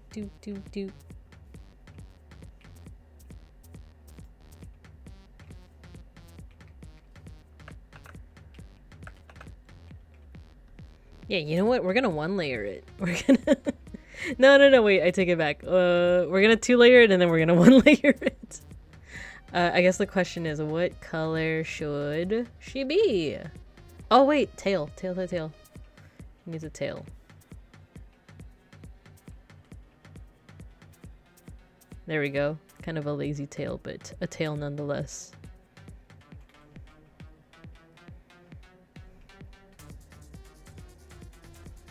Are your drawing streams not just tangential ramblings off the Nigahiga style? You know, I didn't really watch... Okay, so when I say tangent, I mean like the art tangent. Like, you know, like this right here. Where, the edges are touching. I know it's not something that's super noticeable, but it bothers me kind of, so that's why I tried to avoid it. Ah, damn it. I forgot that I made that other layer. But yeah, what did I used to watch from Nigahiga? Because I just remember the Nice Guys song, but I feel like there were other things that I remember watching from him. Okay, I'm looking it up. Nigahiga. Nice Guys. Dear Ryan, No, stop. Oh, he was making videos up until 4 years ago. Makes sense. It's like a popular. Oh my god, Nice Guys is his most popular one.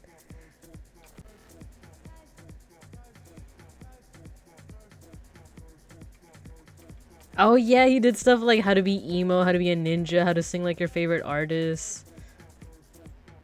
What the? Oh god, I just found one that's kind of fucked. Effed.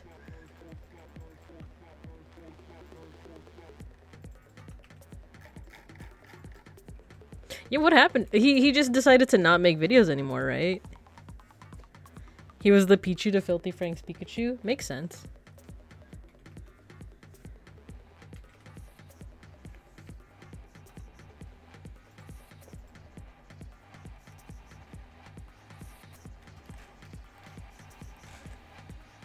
Ooh, I could do... I guess gold. Gold would be a nice one, right? Nice Guys, the Nice Guys finish. Yeah. That's the only thing that I stand out remember from Nigahiga. I know he still makes vids, but he's playing him playing games with friends. Not even his pod. So so is that streaming or is that something else that he's doing? Because when you say playing games with friends, that just makes me think of streaming basically.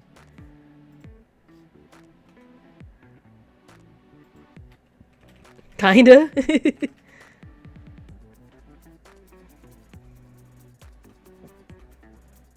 You guys remember super was it Two Best Friends play?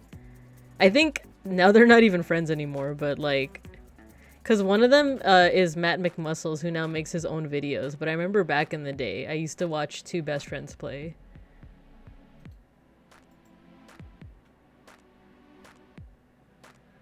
Yeah, they broke up. Either way, it's not what he's known for. Yeah, because he did more comedic videos, right?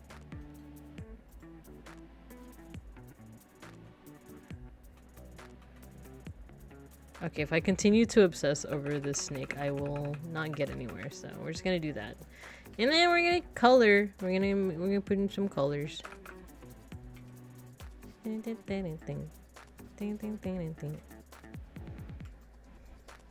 They friend broke up. Yeah, they did. My favorite thing will always be Super Eye Patch Wolf torturing Wooly with Hunter x Hunter. Do you guys pronounce the X in Hunter x Hunter?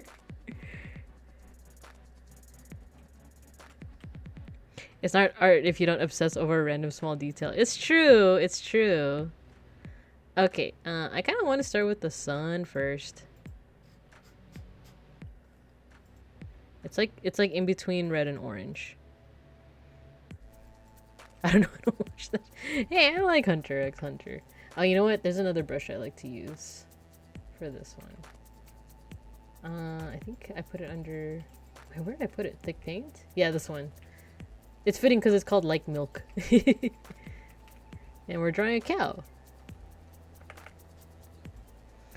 Okay, so what I've been doing recently when it comes to drawing on CSP is I use this brush. I color in everything. Just as kind of like a whatchamacallit, like a... Oh my god, streamer debuff. I'm forgetting my words now. It's like a base layer, like an under layer, and then I color over it. Now, you know what? Not this color. We need gold. Because overall, she's gonna be gold.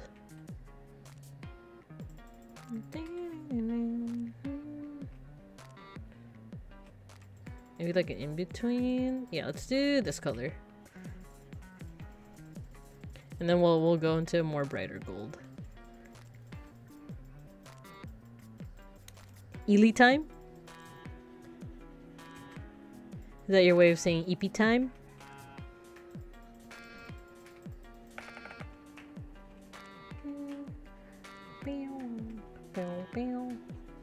If you end up going to bed, it's okay. I will listen to lo-fi into the stream after this album.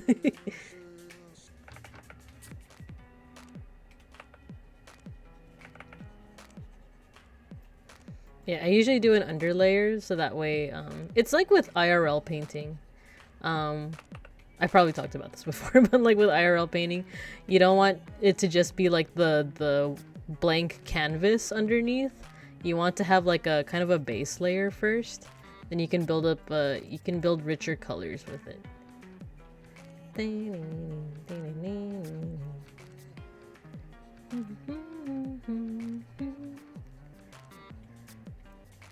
Her two best songs are From the Start and Falling Behind. I'll keep that in mind.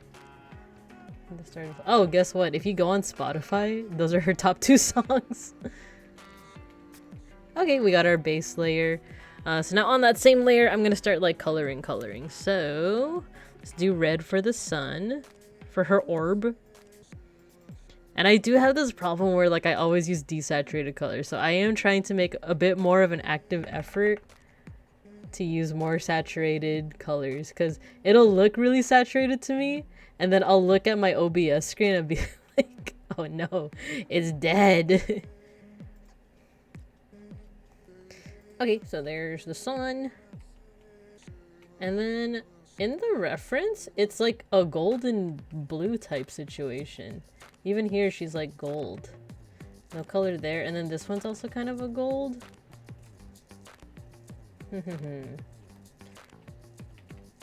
Maybe like a bright, like this color, because cows IRL, you know, they're not actually gold, so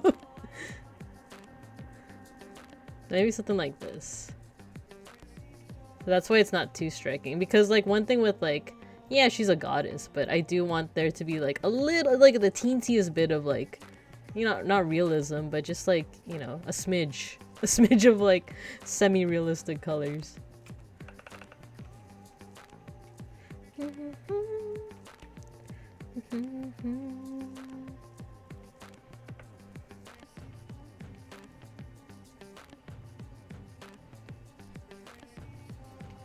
There we go. Now we're building up some layers, some rich colors, because that way if I don't color everything, the little brown part will still kind of peek through, and that kind of adds a little bit of character to it.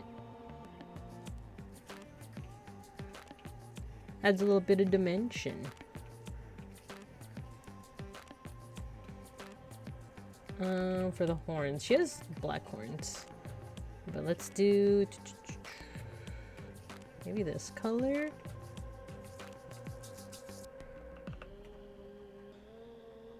Yeah, I like how that looks. But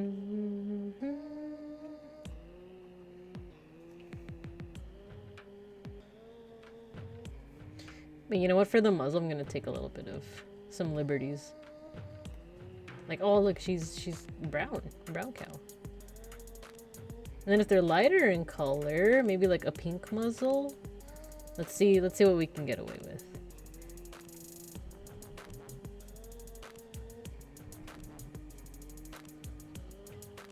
Okay.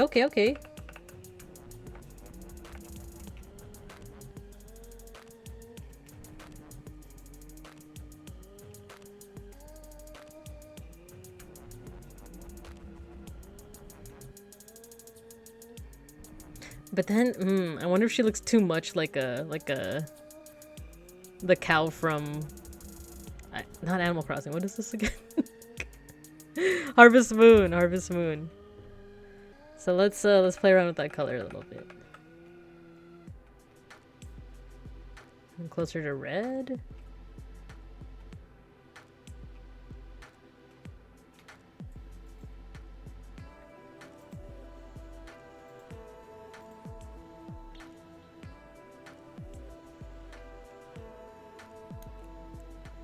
Wait, what do cows look like in Egypt?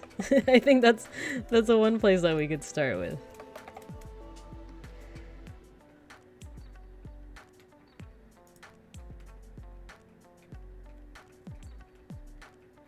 Whoa. I got a pic from Google. I got a picture of a cow with humongous horns. Look. That's ginormous. That's crazy. But also look at the muzzle. It's kind of pink, right? So maybe we should make her a little darker then. Maybe match the color of this cow.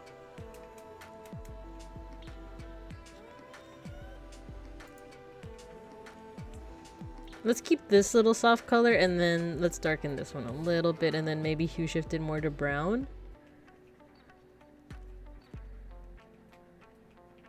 See how that looks real quick.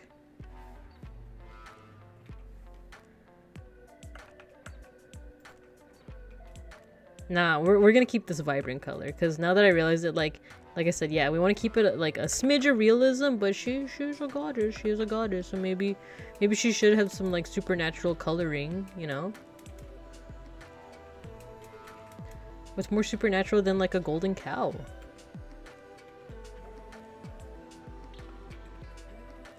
So maybe. Have you ever seen a fat-tailed sheep? I think I've heard of that, right? Like they have like ginormous tails, right? Fat-tailed sheep. Oh my god, they thicky. Oh my god, yeah, they're thicky. Some of these guys look like, you know, kind of pitiful though. Like, how do they move around? Like this guy. That looks like a Pokemon. Got the big booty. Yeah. But then there's straight up this one where it's like this one. Ah! See, it's even too thick for the pure ref program. Sheep with a fat butt. Yeah. Okay, let's put a little bit of gold in there. Some gold coloring.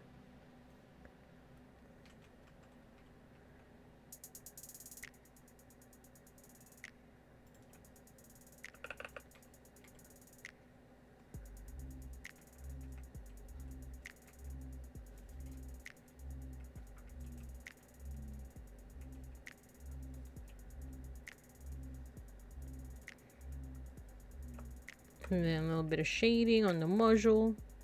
Nah, you know what? Hue shift it. There we go.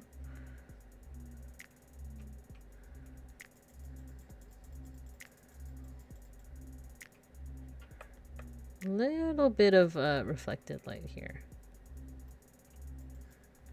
I'm just blocking out some colors first and then I'll like go ham into like actually shading properly. Or will I? Maybe I won't.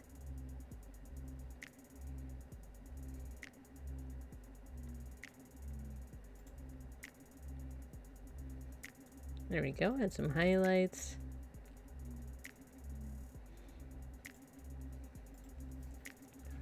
And I think the hooves should be probably the same color as the horns.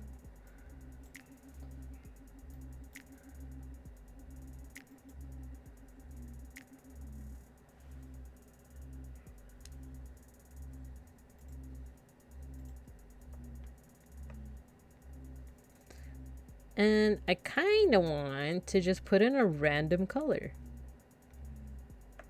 Oh, I kind of like that.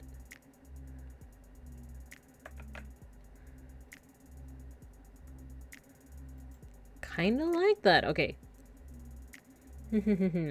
Her necklace should be next. Let's look over here. Oh, it's made up of all kinds of different colors. So that's more of like a blue. That's like a lapis lazuli blue. Make it a little bit more vibrant. You know what? I think that's a nice color combination.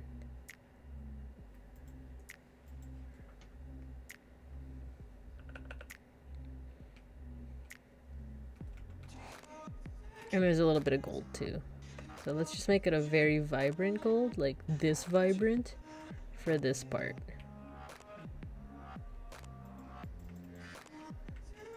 And maybe just this part will be like gold.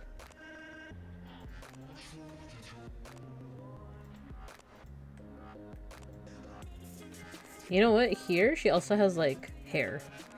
Let's Let's just see. Let's just experiment.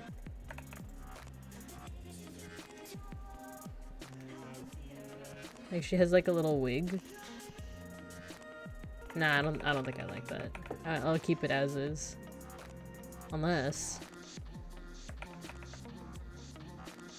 Nah, I think it makes it a little too busy. I wonder if she should have a ring in her nose. Or would that be cruel? Like, oh yeah, none of these depictions have a ring, so none of these depictions have a ring. That's fine. That's fine.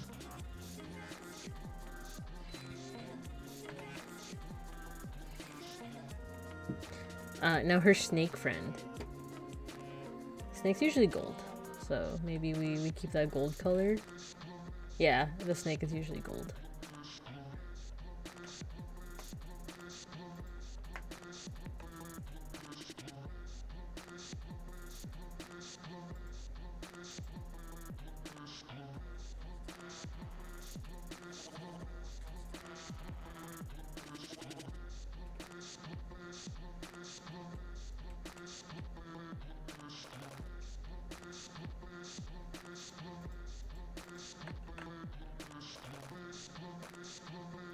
Alright, I'm gonna play, so the next thing I'm gonna do is I'm gonna play around with the colors a little bit, and then I'm gonna merge all the layers together, and then we're gonna do some last touches, with my original brush. Is this booty dropping music?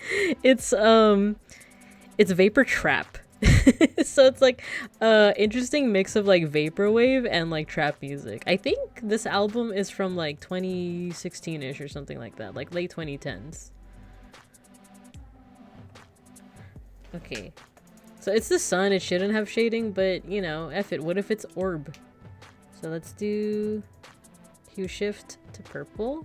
Oh wait, wrong brush. There we go, we need the milk brush. It's funny because Milky actually recommended this brush to me.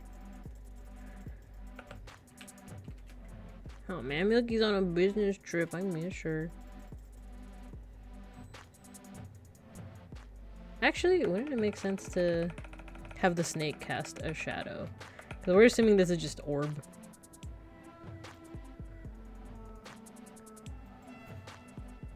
And then shade here, like this. Kind of similar to what I had before, but just a teensy bit different.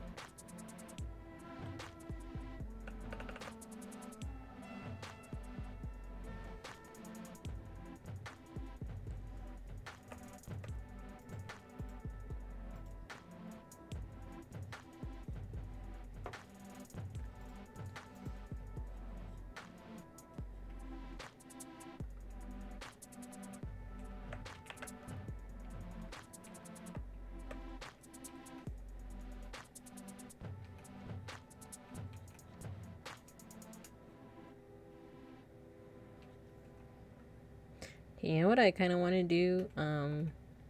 Might want to take a little break, but not necessarily like a sippy break, but more so just like a kind of like what Big Ham does. And I think Viteheit also mentioned this on his drawing stream, but like in these art streams, kind of like taking a break just for a little bit to like by playing a video game or something. But instead of a video game, there is a video that I wanted to watch with y'all.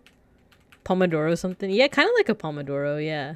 Which I've also been thinking of doing study streams because something came in today. I'm trying to make more of an active effort to learn Japanese. Especially after my Tokyo trip. So I'm like, maybe I'll do a study stream, but the thing is like, I don't know. I'm still kind of like undecided on it. Because it's not like, that is a thing. Like I said, Tepanya, she does those Pomodoro streams and I get a lot of work done during them, but I also like the reason why I don't do like, you know, you guys know how like Saku does work streams, or if you guys are familiar with Saku, like a lot of you are because you're randomites, but not everyone might be. But she does work streams, which I think works for her. She has a lot of ways to keep the chat entertained, right? But I cannot do that because I'm terrified. Yeah, thank you for shouting out Saku. Yeah. Wait, I think there isn't an underscore. I think it's just Sakura Mikage. But I don't know. I cannot do that because I'm terrified that I'm gonna accidentally be unmuted and I'll like dox myself. Like when I answer a call or something. I'll be like, oh hey blank, like yeah, so we're supposed to be at this very specific school. Like nice, thank you. Yeah, so like I'm too afraid of like doxing myself to do like work streams or co-working streams.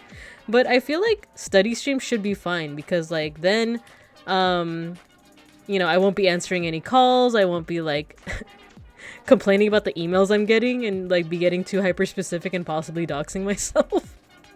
They would just be study streams. So like I think that is more doable, but it's just something I've never tried before, so I'm still a little like hesitant, to be honest. But well, we'll see. Maybe we'll do like a test run stream, and if I hate it, I hate it. But yeah, let's take a break. I'm gonna save. There's a video I wanted to watch with you guys. It was originally posted in Milky's Discord, but I thought it was interesting. It's basically, give me a second. 3,000 years into the future, the History Channel finds your room. Okay, let's hide. Get browser. Oh, let's stop the music. Why isn't it stopping? Oh my god, I'm pressing the pause button and it's not stopping. Okay, there we go.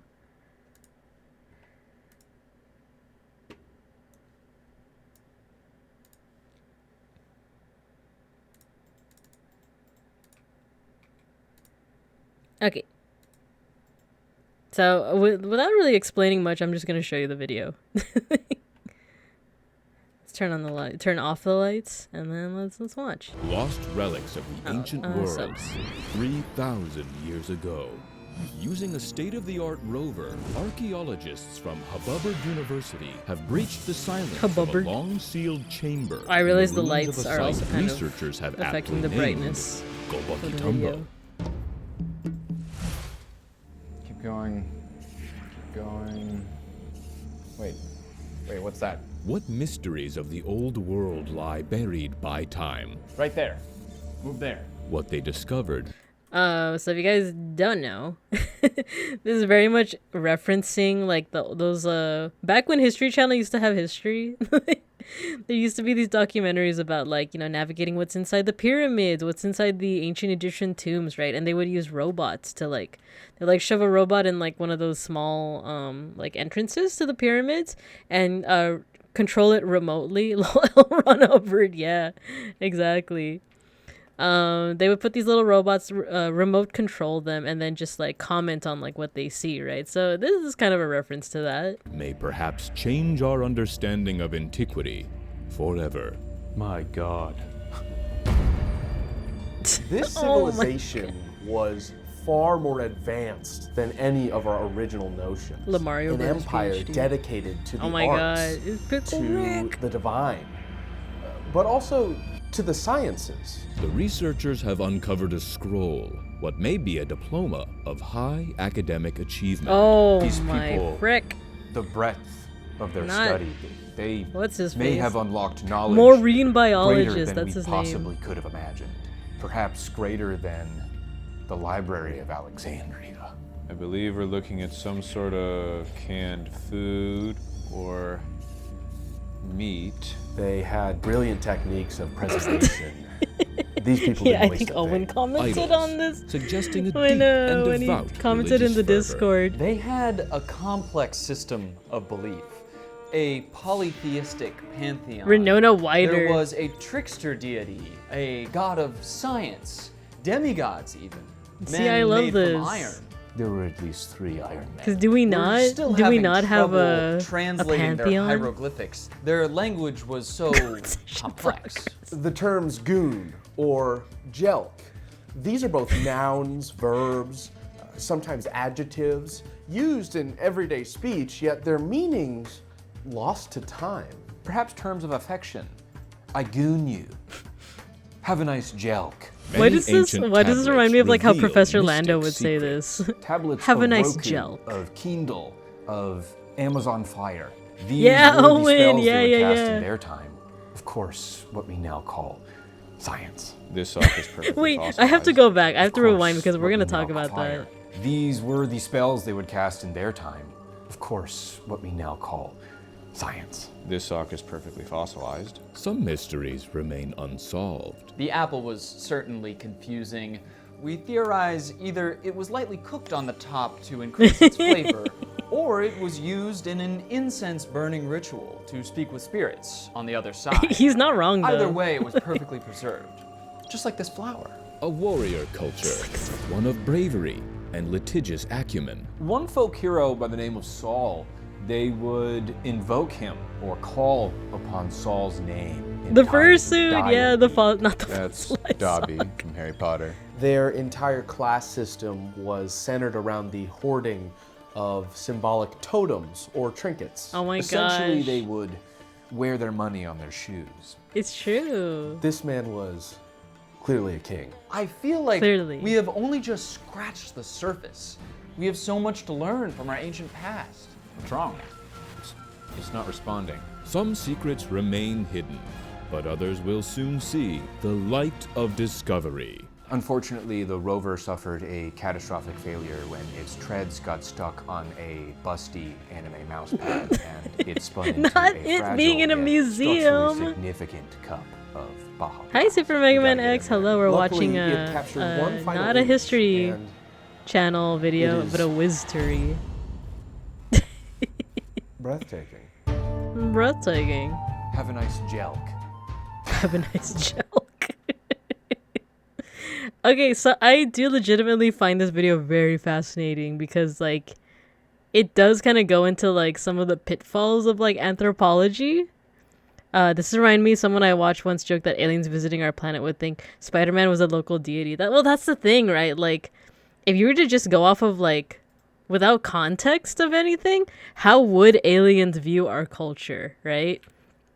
There are things that, like, they put in this video that they kind of poke fun at, that they're like, oh, this person was probably a king, you know? There are ways that anthropologists can tell, you know, like, context clues of, like, oh yeah, was this a king, or was this just someone who, like, had enough money to, like, to like have all those little trinkets on their shoes, on their Crocs, if you will. It reminds me, should I get into this? Okay, so just going into, oh my god, the fucking manga hat. The freaking manga hat. I like that they use, like, ancient art mixed with, like, kind of contemporary stuff. Like, oh, look, it's a streamer. But, like, on a Greek vase, if you will. The thing is, ancient Egypt does have porn, and it does have, you know, stuff of this nature. The oldest birth control and the oldest, how should I say these? Like, assistant tools. Is this family friendly? Is this not educational? I think, is that safe to stream? Okay, fine. I'll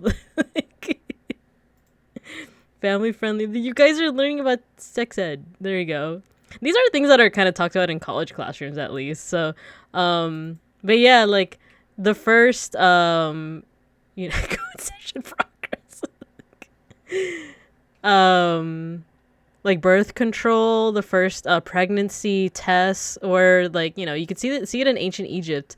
And if you look at, okay, so stories about, like, for example, Osiris. How do I say this?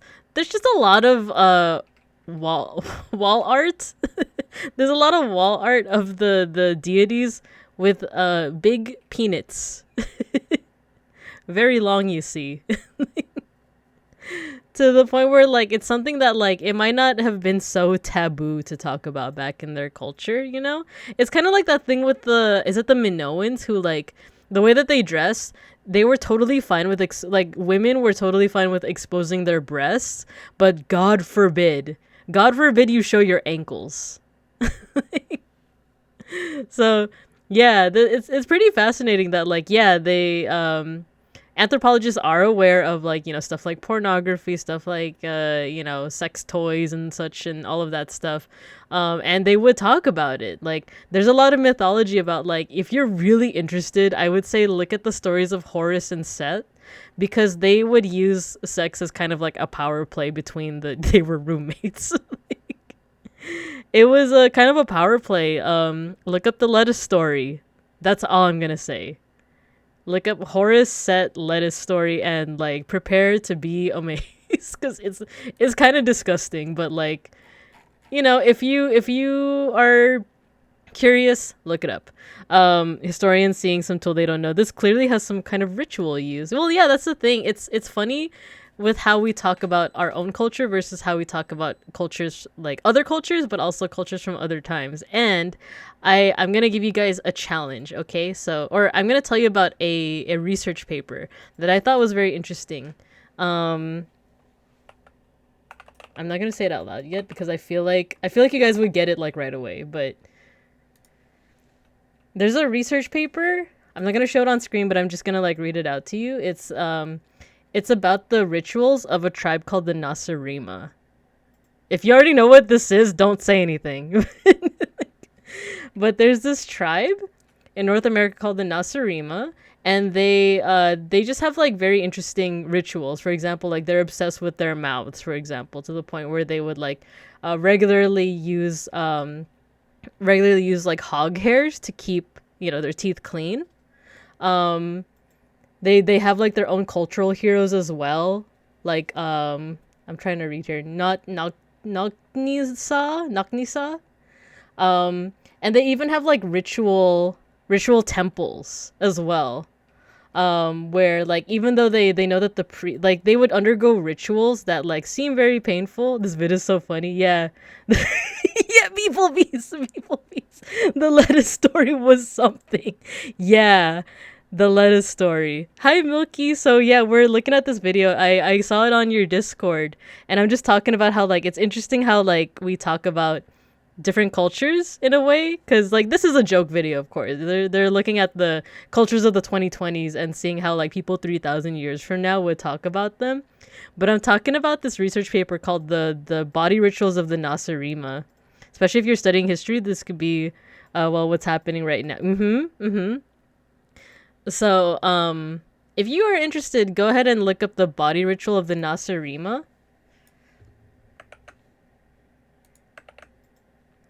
I'm gonna type it in chat. But yeah, it just goes over this like interesting tribe, right? Like, they have medicine women, they have a charm box, and then they have this mouth right ritual. Like, they have cultural heroes. And the language of the research paper might be kind of boring until you realize. I'm just gonna give it away now. I'm gonna give it away. Guys, chat, Vivin Cubs, what is Nasarima backwards? You want to say more, but you have work? No worries. But chat, I want you to just tell me what Nasarima is backwards.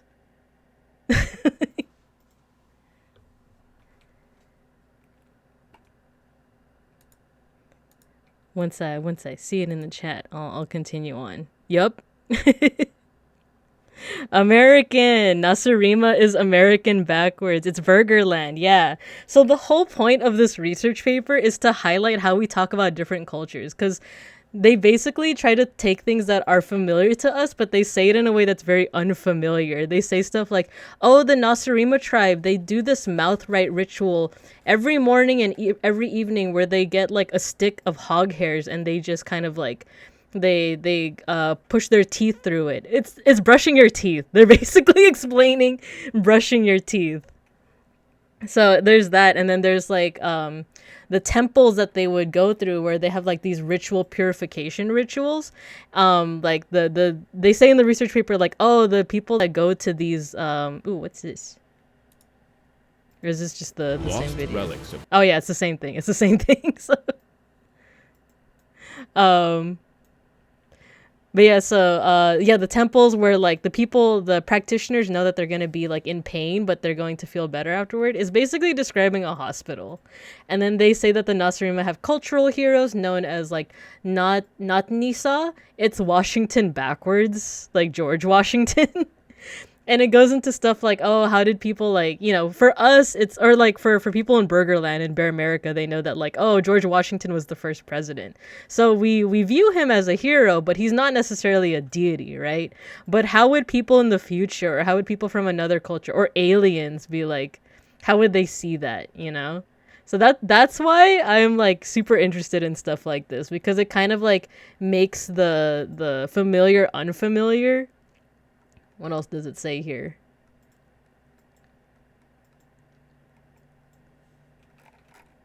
I'm like on the Wikipedia page. And there's like little hints too that like hint that this is just talking about America, because it's like, oh, the Nasarima live in a territory between the Canadian Cree and the Yaqui and Tarahumare of Mexico, and the Carib and Arawak of the Antilles. So what's in between Canada and Mexico? Like,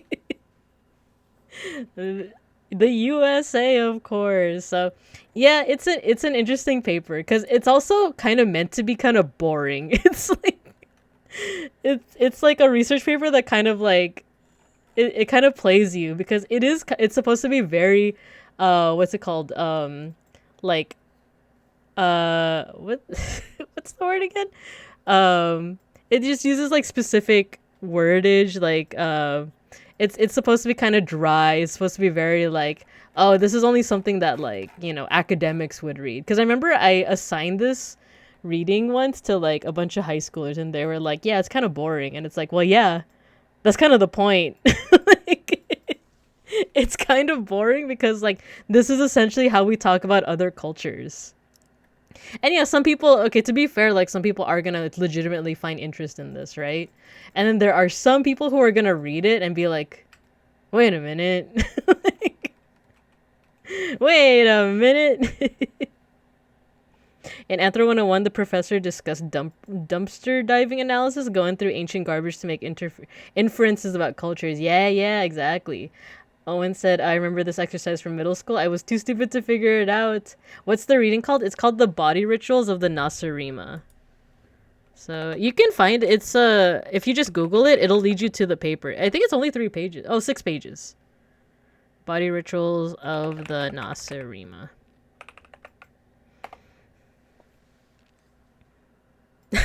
Super Mega Man X. Oh my god, did you look it up? Did you do it? Did you Haru set is in fact wild.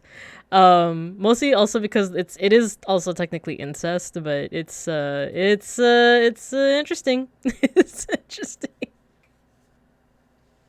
Yeah, never gonna look at lettuce the same way again, right? I think beeplebees also looked it up too.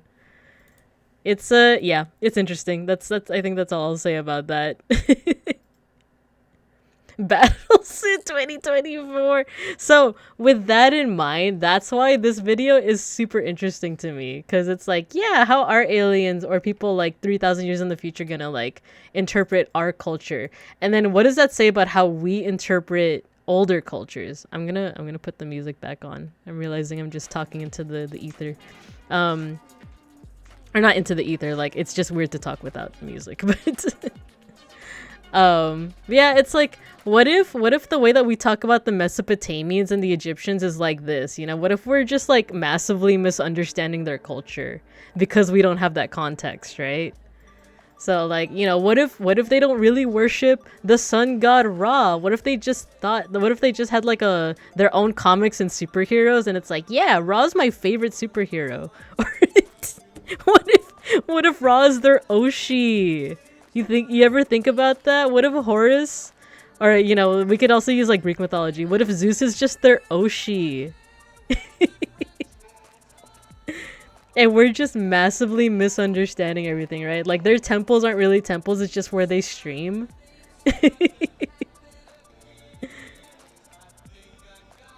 Zeus the first fuckboy? Yeah, to be honest, yeah. The clowns in their insane posses, And Anubis just did unboxing videos. Yeah, like that picture that you posted in the Discord. Hi, Saku. Hello. We're talking. We were drawing, but now we're talking a little bit about like anthropology and stuff. We were watching this video that's like, It's a joke video, but it's like, oh, 3,000 years in the future, how are they gonna like interpret our like the culture of the 2020s? And they're saying stuff like, you know, oh, they had a pantheon of like a trickster god, and they show like the Joker. A god of science, demigods even. And it's just, like I said, it's just interesting to like see this video and think about how we see actual like ancient cultures, right? IDK about Zeus, he's kind of problematic. Yeah, exactly. What if they were having discourse back then? Right? What if they're having discourse like how we have Twitter discourse and someone's like, I don't know, Zeus is kind of problematic. He like forces himself on people. And then like someone is like, L plus ratio. Like, L plus ratio, see, no one asked. And then they stoned that man. No, exactly. Exactly. That reminds me, I have plans for a history thing for my folks next Zatsu. Nice, nice. With the pop figures. Yeah, exactly. I don't know about the swan business, bro. And the golden shower, I don't know about this guy. And then they stoned that man. So actually, that was another thing, is like knowing the context. Like I am joking about like, oh, you know, what if Zeus was their Oshi? And like from what it sounds like, you know, if there's any classicists in the chat, feel free to correct me. But it did seem like it was very hard to actually argue against these things, because it would be like arguing against forces of nature. So it would be like the equivalent would be like me saying like, I don't know guys, I find the sun very problematic. Like, it's something that's like, you know, factually proven. Like, I don't know, the wind, I don't know if I really believe in the wind. Like the look of ridicule that like I would get from saying that is essentially what would happen if you go back to ancient Egypt or ancient Greece and say like, I don't know about Zeus. Like, I don't think he's real. Like that's essentially saying like, I don't really believe in the sun. I don't think, yeah, you know what? Like, I think it's just propaganda. Well, okay, to be honest, there are people who like deny the moon landing, among other things, right? But like, how do we view those people, right? People that deny the moon landing, how do we view those people? That's essentially how people back then would have viewed someone like being an atheist, being like, yeah, I don't think Zeus is real. It's like, oh, okay. Like, get a load of this guy. So funny with the pop figures. Yeah, Zeus was the fuckboy fanfic. I have to interrupt. If you can go to Anime Expo, do it. Yeah, I heard that Ryukishi and was it Ohara? Sayaka Ohara are gonna be there. I'm thinking about it. I mean, the sun is problematic. True. I mean, my wife just mysteriously got pregnant. Must have been Zeus and not my neighbor. The moon isn't made of cheese. Yeah. Have you guys? There was like a tweet where it was like, it was like, oh, Joseph, you made a meal for me. Where'd you get the ingredients from? And the guy's just like, they were just already there. They just formed out of nowhere. And then the wife's like, that sounds ridiculous. And Joseph's like, Mary, you see how ridiculous that sounds? Like the implication that it's like Joseph and Mary, like from the Bible. Deny the moon landing? I don't know what there is to deny. Everyone knows Kubrick shot that shit. I gotta sleep now. Yeah, no problem. Thank you, Matthew. Thank you. Curse the sun. Have a good stream. Yeah, thank you. Hi, it's Yellow Slug. Hello. We're taking a little break from drawing. I was drawing my little cow sun goddess, and now we're just discoursing about anthropology and archaeology and such. But yeah, it's a nice little not the fossilized sock. Yeah, we're just talking discourse and stuff. Yeah, little cow. So check out this video if you can. It's one of the pinned links, the things that Matthew pinned. And then it's also in the Discord. Curse of Ra. There you go. You know, I heard apparently that like the copy pasta for Curse of Ra, it's just like words in alphabetical order. So it's like, I think someone already made this joke, but it'd be like Curse of English. A B C D E F G H I J K Q R S T U V. It'd basically be like that. Like cursive English. Get Englished. One of these days I should add a hieroglyph for Guy Fieri in there randomly. Cursive English. Okay, I think that might be enough, right? Or I don't know if you guys want to keep on talking about such discourse. I think this is my favorite. It's the booby mouse pad in the museum. Like, oh no, this must have been one of their deities. This must have been, just reminds me of Return the Slab. Yeah, return the slab or suffer my curse. Apparently, by the way, you know how like there's tales of like, there's a mummy's curse, right? If you were to unearth the tomb of a mummy, you're gonna get cursed, right? There were actual curses in like Egyptian tombs, but it wasn't anything like that. Wakipai, the deity of the uncultured. Oh yeah, get your sticker. So it wasn't anything like that. It would be like, it wouldn't be like, oh, whosoever, loots this tomb is going to be cursed with like, sickness and they're gonna die and like stuff like that. I think there were like curses like that. But when the Egyptians were writing these curses, they weren't thinking that it would be people like 5,000 years from now opening the tombs. They thought that it would be someone like looting the tomb the next day. So these curses are directed towards fellow Egyptians. But apparently, yeah, there might have been curses that were like, oh, you and your bloodline are gonna die. But there were some curses that were just straight up like, if you rob my tomb, your wife is gonna cheat on you. Like it was stuff that was like, comparatively isn't as extreme as like, you're gonna die and your entire bloodline will be cursed. It'll be like, your wife's gonna cheat on you, a dog is gonna poop on your foot, and your chickens are all gonna run away. Like, grave robbers mentioned. Damn Victorians keeping me from going to sleep. Oh no. But yeah, like they would be the curses would be directed at grave robbers at the time. They weren't like, oh man, I wonder if those pale skinned peoples from the north are gonna eventually like unearth these tombs. It was like, nah, it's gonna be Jeffrey. I know it. He's gonna loot my tomb. Like, I'm gonna write this curse at Jeffrey.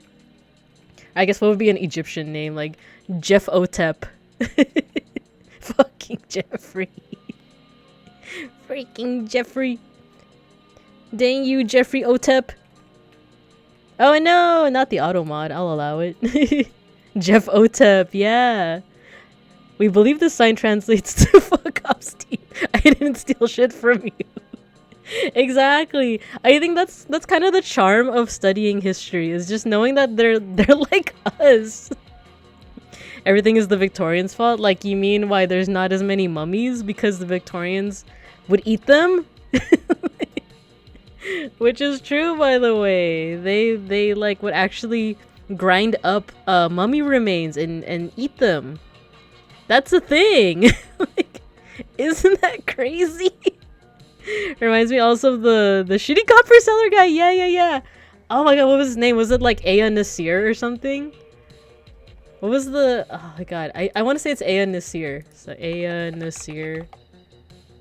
Yeah, it is. It's Aya Nasir. Okay. Aya Nasir. So the earliest like forms of like complete writing that we have is a complaint tablet to this guy who sold crappy copper. Maybe the oldest written customer complaint. Okay, so it's not the oldest like written words, but it's the oldest written customer complaint. It's like, this guy is selling me some terrible copper. Imagine being like immortalized like that.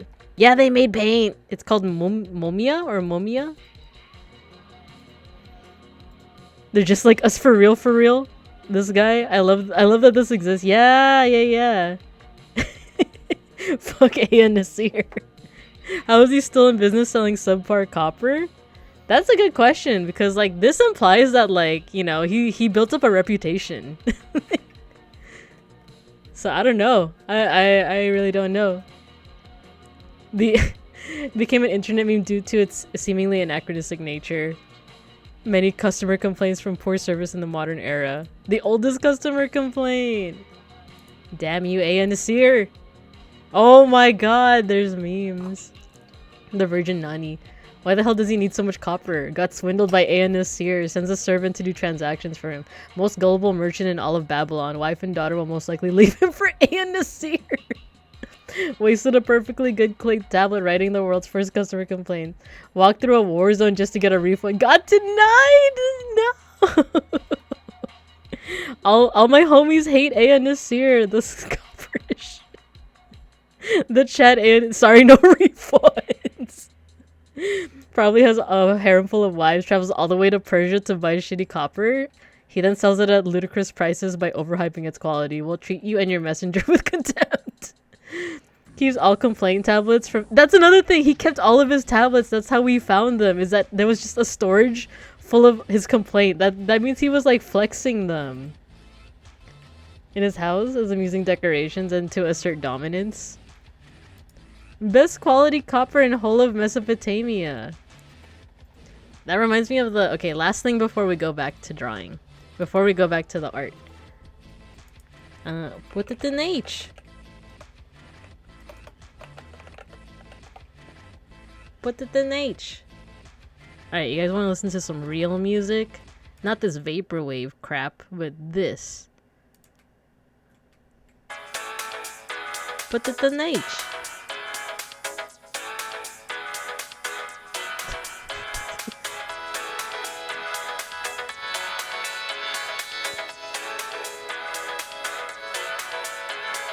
It's crazy vodka. Your subs. Oh, there you go. And you'll agree. Oh, this is kind of loud. Take her for a test drive. And you'll agree.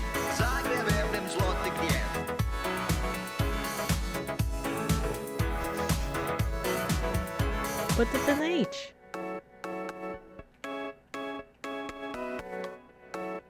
Crazy Vaclavs.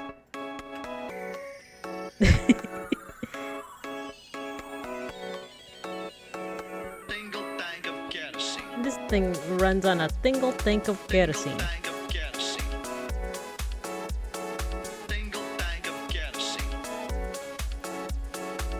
Oh, this is old if they're referencing freaking Berlin, you know.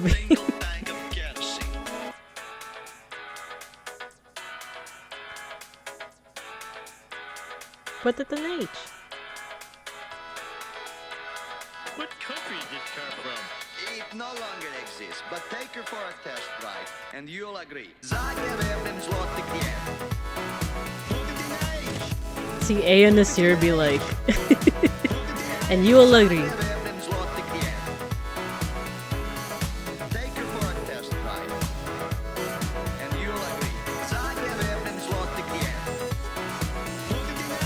Put it in H.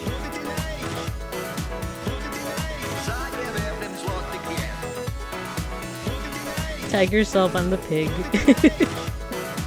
I'm the pig given the stink eye. And you will agree. One of the best single scene Simpsons characters. There's that, and then the guy in New York selling the crop claw or whatever. Put it in H. You guys check out Dankmas. They just do music that's just based off like Simpsons like voice bites. Okay, one more. There's one that I really like. It's oh, these are all so good. These are all so good. Klav Kalash. This is the guy that I'm talking about. Klav Kalash. The New York episode is so good, but they don't show it anymore because it shows the Twin Towers, right? Did they even? Yeah, exactly. They show the Twin Towers. I think that's why they don't. Oh no, ad break. Oh yeah, we'll be back.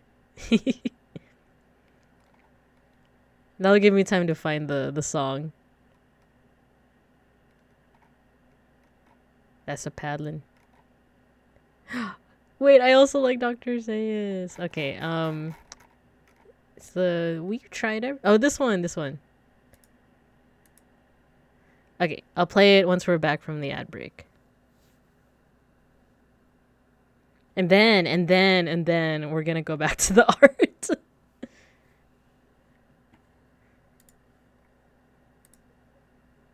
Single tank of kerosene. Put it on H.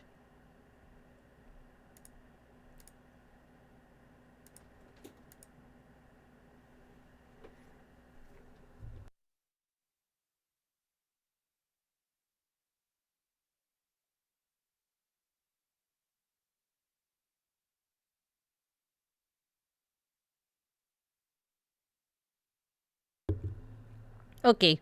I'm gonna play this while I read chat. This one's just such a banger. Let's pretend the Twin Towers never just. Oh no, basically. Can I send you a video of the guy that just listens with video? Yeah. Feel free. Bap bap bap, boom boom bap bap bap, boom boom boom, boom bap bap bap, boom boom bap bap bap, boom boom boom, boom bap bap bap, boom boom boom, boom bap bap bap, bap bap bap bap bap bap.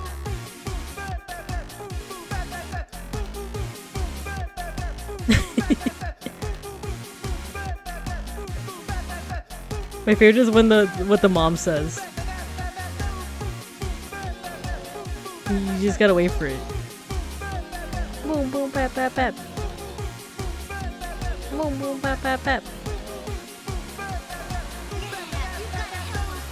We've tried nothing and we're all out of ideas. We tried nothing and we're all out of ideas.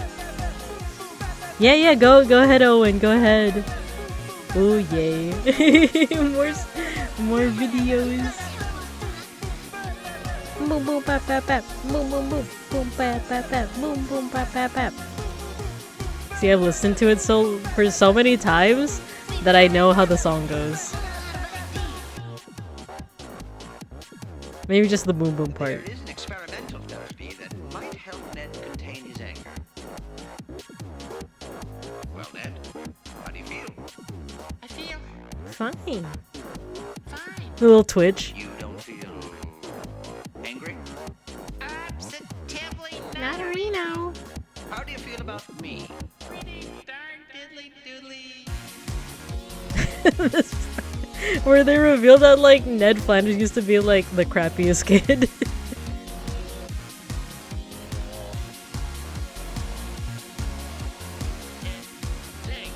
It stinks.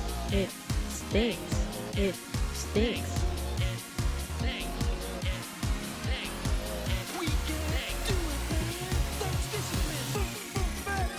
Boom boom bap bap bap. Boom boom boom. Boom bap bap bap. Boom boom bap bap bap. Boom boom boom. Boom bap bap bap. Boom boom bap bap bap. Boom boom bap bap bap bap. Stinks. It stinks.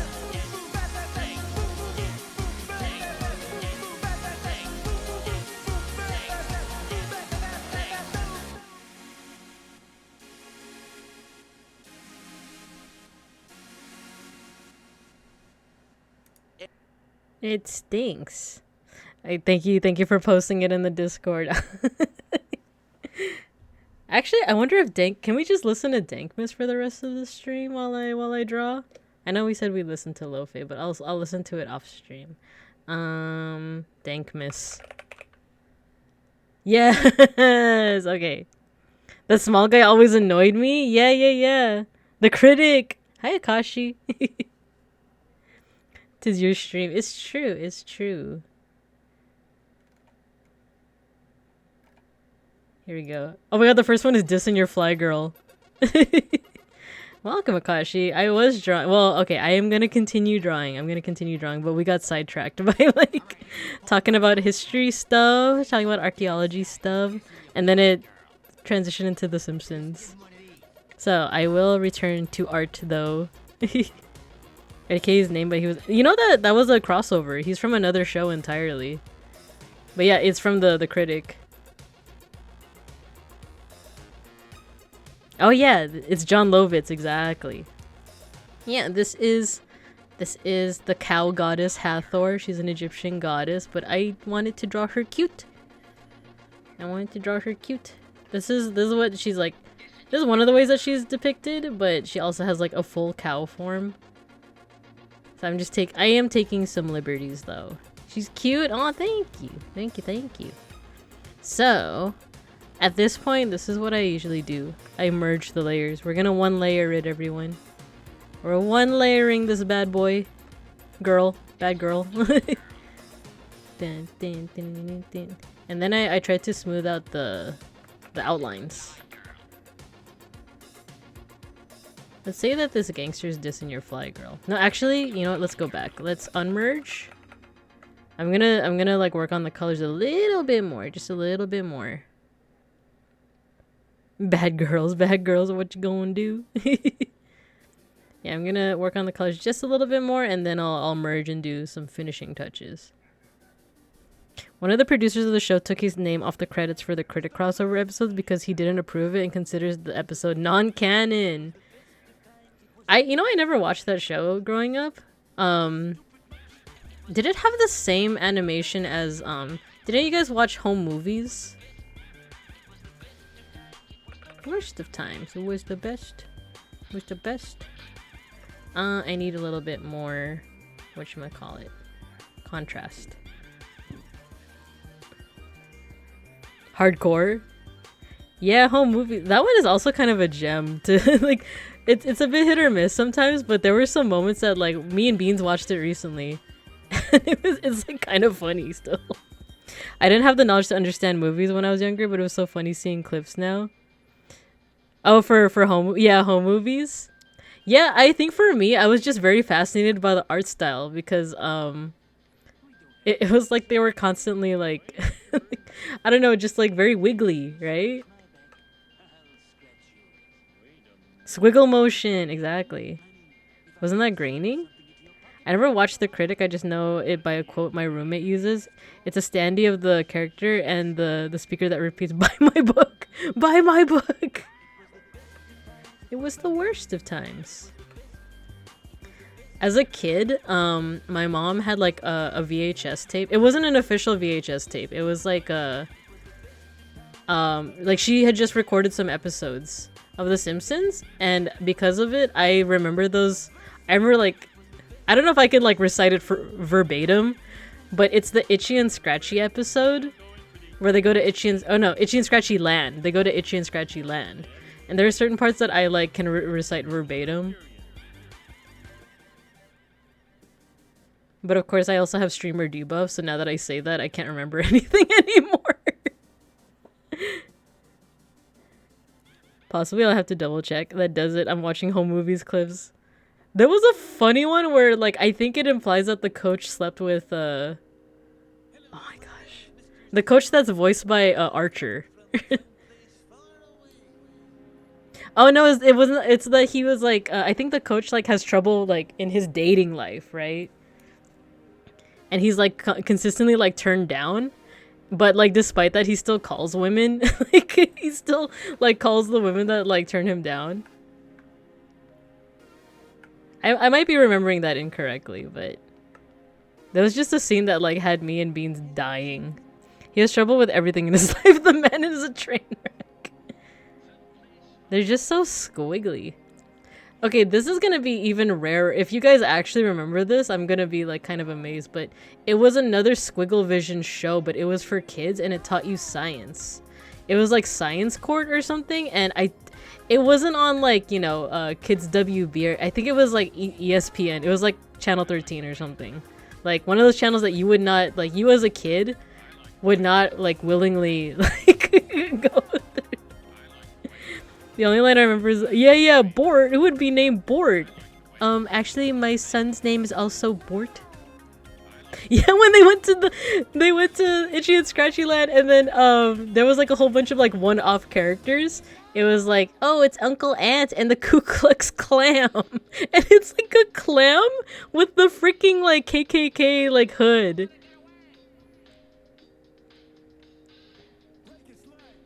It as on was it on Channel 7? I think it was like Science Court or something. Closest thing I would remember would be Cyberspace. Which one's Cyberspace? That's not the same as Reboot, right? Because Reboot scared me as a kid. No, you know what? It was the villain. It was the villainess that like her face that was like constantly changing. It kind of scared me as a kid. Oh, so yeah, it was Science Court and it was on Channel 7. Okay.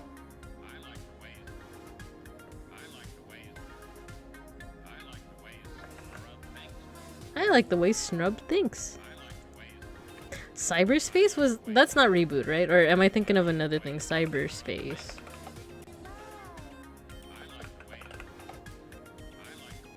Oh, this one! PBS Kids! Yeah. No, I'm thinking of something different. When was this? Oh, 2002. You might be the same. You might be a similar age to my younger brother.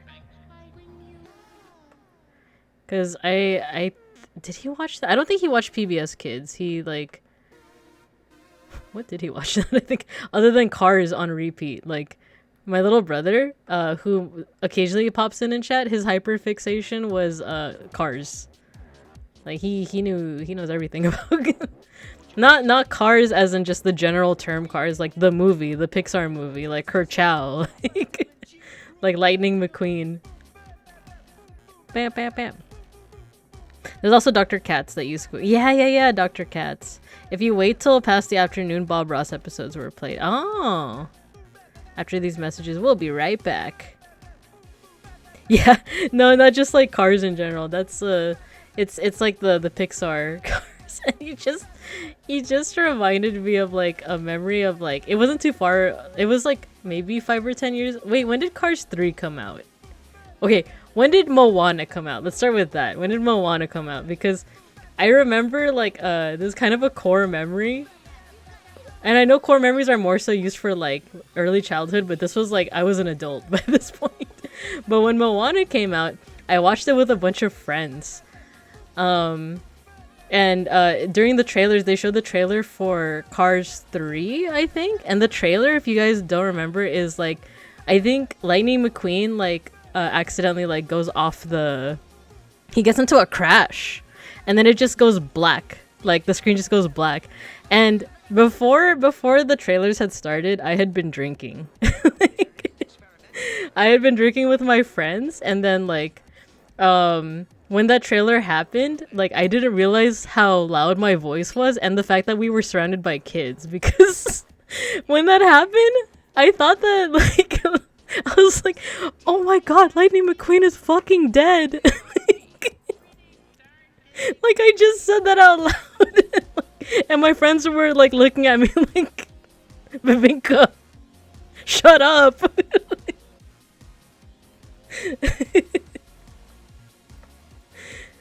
In my defense, I was inebriated.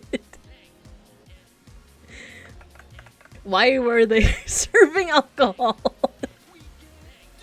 That's something I would do while drinking, to be fair.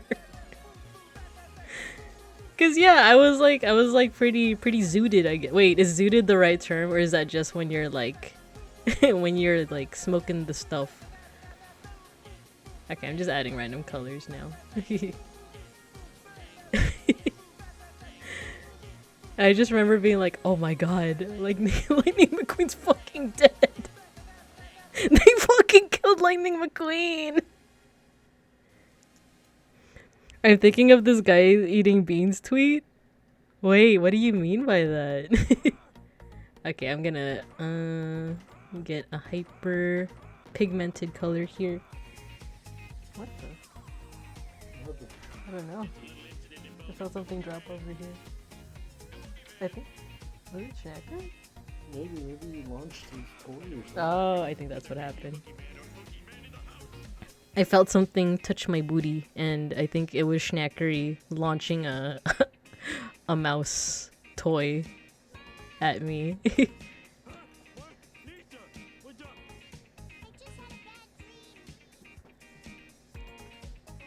I'm gonna add some more random colors. Ketchup! Hello, Ketchup the Bear. Thank you for the raid. We're doing a little bit of art. We were talking about chat. Don't share the story I just shared. We were talking about Cars the movie. But yeah, oh, thank you for the raid. Let's give you a shout out. Ketchup the Bear. Alright, shout out. Hello. Oh, you were doing some ASMR? Nice. How'd it go? Well, if you need to raid and run, no worries, Ketchup. Thank you for trusting me with your audience. But also, like, if you want to stick around, that's also fine. We're just doing a little bit of chill drawing. But yeah, how'd it go? Either anyone in the chat and or Ketchup yourself. Let me know how it went. Or otherwise, feel free to just relax. We're just drawing a cat. We're sharing some stories. Some childhood nostalgia. I feel like that's a good go-to, right? I was sharing some stories from my not childhood, but before that we were talking about old shows like whatchamacallit, home movies. It went well. Opened with some MetaZoo and Digimon cards and then some Mighty Beans. Oh, cool. Digimon cards like the new ones or like the classic old ones? Because I am a lover of Digimon. That is my hyperfixation is Digimon. The new ones. Nice. They have the set that looks like the old one. Oh, cool. I have a couple of the old Digimon cards, but alas, they are all wrinkly and not so nice looking anymore. But still, it's nice to have them. You know what? This should be a little bit more pigmented. Nah, let's do this color. And I'm just putting in some random colors. Oh, my cat is going ham right now. There we go. Oh yeah, and by the way, what we're drawing is an Egyptian goddess. Her name is Hathor. She's just a little cow.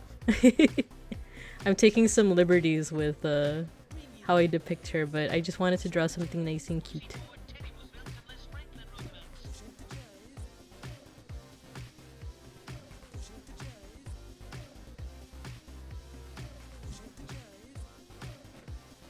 And I'm kind of trying to be okay with it being kind of messy. A booster box that is really, of that set that's really cheap compared to other ones if you want to get some for nostalgia's sake. Pull 2 Hollow MetaZoo cards and an alt art of Digimon card. Nice. Which Digimon? And also, do you have a favorite Digimon?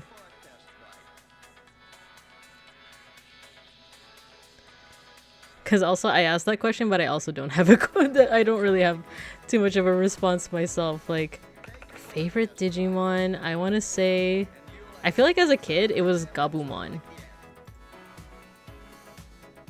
It was Slayerdramon. I've never heard of Slayerdramon. Wait, is that one of the new ones? Wait, I think I got this one in. No, I didn't. I was gonna say, like, I think I got him in Cyber Sleuth. But I did not. If you guys want to see what Slayerdramon looks like, it looks pretty sick. Single tank of kerosene. Ooh. I kind of love that, like, Digimon goes in 2 different flavors of, like, either human-like, dragon-like, or just a little guy. My favorite is Wendigomon. Yeah, the Digimon the movie. By the way, I'm also gonna do a poll in my Discord as well, but how many of you guys would be down for a Digimon adventure watch through? I feel like I mentioned it many a time by now, but I just want to know, like, which which time zones to account for. Because if it's mostly like US and Europe, I feel like we could just do something in the morning, like Saturday mornings. Whereas if there's also some Southeast Asian folks or Asia folks, then we might have to find a new time. Put it in the H.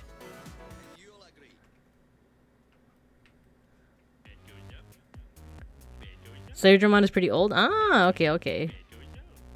You like too? Nice. Which? Oh, why did I zoom out so much? Saturday morning cartoon stream? Yeah, that's what I was thinking. Saturday mornings. It'd be Saturday morning my time though, so any Europe folks, you're out of luck. Or I guess it would be evening, right? Bed goes down. You know what? I'm gonna borrow this color. Make it super. There we go.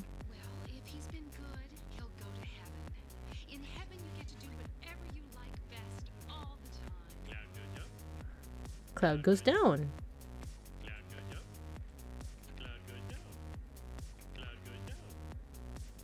Oh no, that isn't where the highlight should go. It should go somewhere here.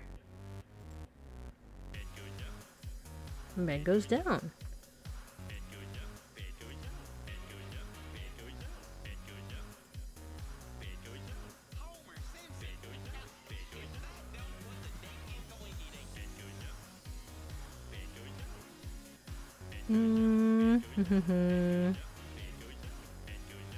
Yeah, I think I like how this is turning out. So now I'm gonna do the one layer thing. I really like the scene with Wendigumon with the goofy dance. Yeah. Ding, ding, ding, ding, ding. Have you ever seen the... well, since you said All-Star, you watched the dub, right? Because in the sub, he's actually like... I guess like, somewhat spoiler really, but like, instead of being goofy, he's kind of suffering. But yeah, in the dub, it's more like he's dancing. It's more like a strangeness thing. It's like, oh, it's kind of perplexing what he's doing. But in the Japanese version, it's more like oh no, he's writhing in pain, kind of. I think it's bedtime for me. Have a good time. Yeah, thank you for stopping by, Cielo. Thank you. That's why, like, it's an interesting tone shift in the American version. Not to say that, like, you shouldn't feel good about that scene, Ketchup the Bear. Not at all. Not at all. Because it's a different context, right? He's going through the horrors. Exactly. It's a different context. Definitely. So, there's nothing wrong with that. But I just remember, like, it's so much more different in the Japanese version because, for one, there's a whole subplot that was cut out that's in the original version. There's a whole subplot in that part where the older chosen children, or the Digidestined, like Tai, Matt, all of them, they get kidnapped. But that entire subplot was like not in the dub at all. It's kind of wild. But you know what's happening is there's folks that are redoing Digimon the movie with the original dub cast, or however many are still alive, because the voice actor for Joe passed away and the voice actress for Mimi passed away, so they got new voices for those roles. But I'm actually looking forward to that. It's basically like they're trying to redo the movie, but a little bit more faithful. Wait, this song, Make Way for Willie.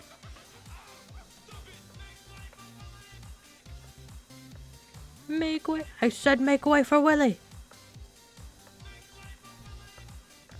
So this is actually one of my favorite parts of the art process, is now I'm just kind of like adding a little bit of like painterly touch to it. Discotheque is also releasing the movie on Blu-ray. Yeah, exactly. I think that's the company that's doing it, right? Discotheque? Grease me up, woman.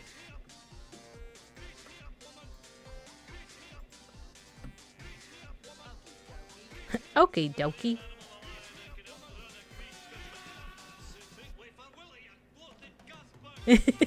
I said make way for Willie. You know what? I think the hearts should be blue.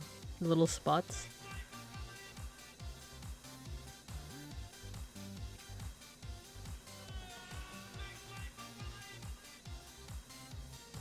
Aw, that's cute. I like this.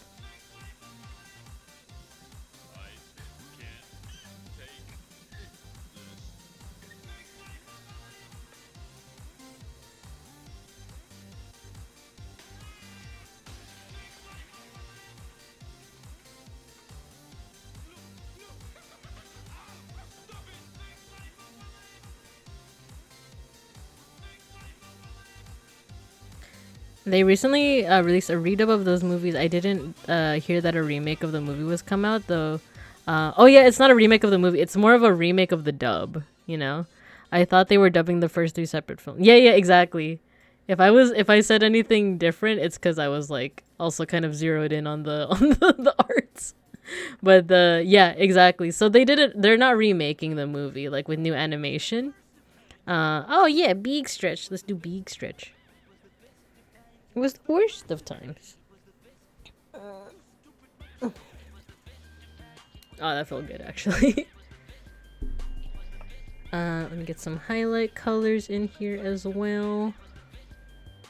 Oh, actually that's very vibrant. I kind of like that.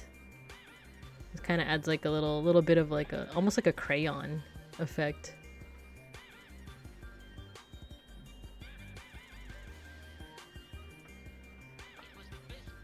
Was the best.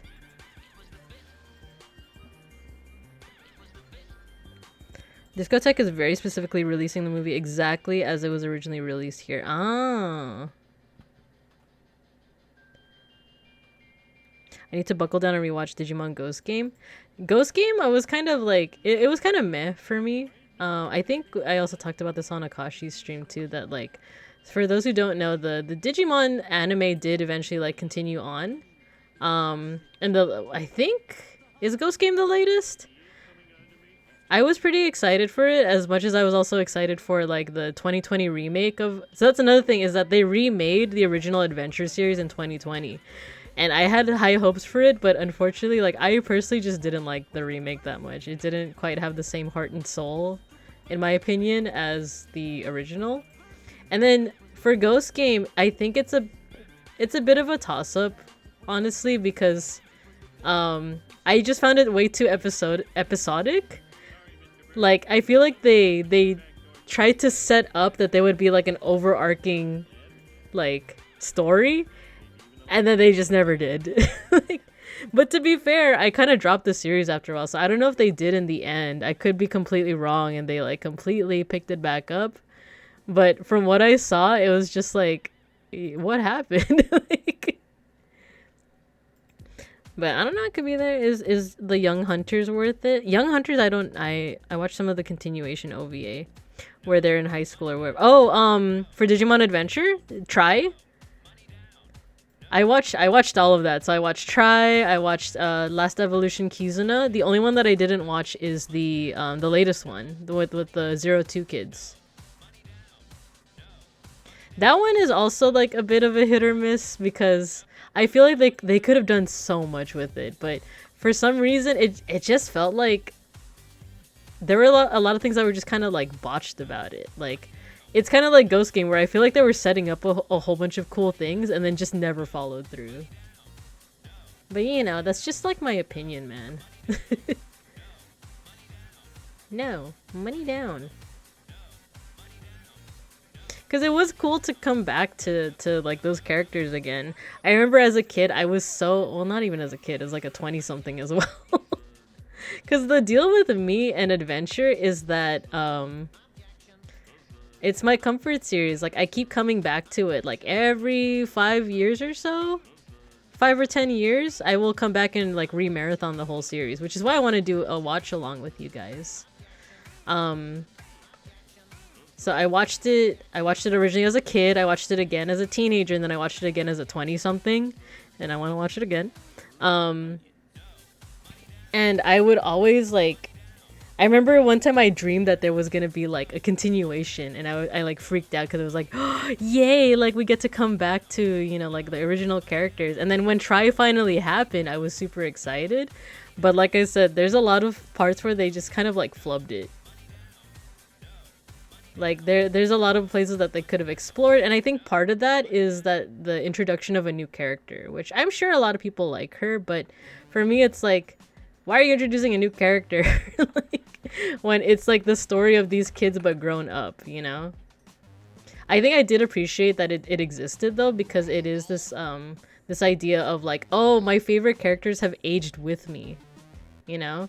Especially in Last Evolution, they're adults now, they have jobs, and like watching it as a as a young adult who also has a job, it's like, oh yeah, I really don't have the time or like energy for my passions anymore, the things that I liked as a kid. And it's sad, but it's also like, that kind of just be that kind of is just how it be, you know? It was episodic until the end, and then the last 2 eps they speed ran a very strange plot. To be honest, I recommend just finding the best episodes of Ghost Game and watching those and not paying attention to the plot. The show would have been better if they removed the plot, had less episodes straight, and stayed more to their usual formula. I don't think anyone liked the new character they introduced in Try. Yeah, I feel like I've seen a couple of people that are like, yeah, I like her. Like, to be fair, I think it's like they liked her as a character, but they still dislike the fact that she was used as like a new character in Try. So, where it's like they really could have just focused on like the existing kids, you know? Okay, I'm freaking it. The textures here are a little off, I feel. Hello, my name is Mr. Snrub. Oh, you know what? I could play around with the lines. We were just learning about lines. I can make some parts thicker. Because here I'm really like thinning them out when I really could also be... I could be thickening them out too. So the places that need a little bit more shadow, for example. I bring you love. Get him, he's bringing love.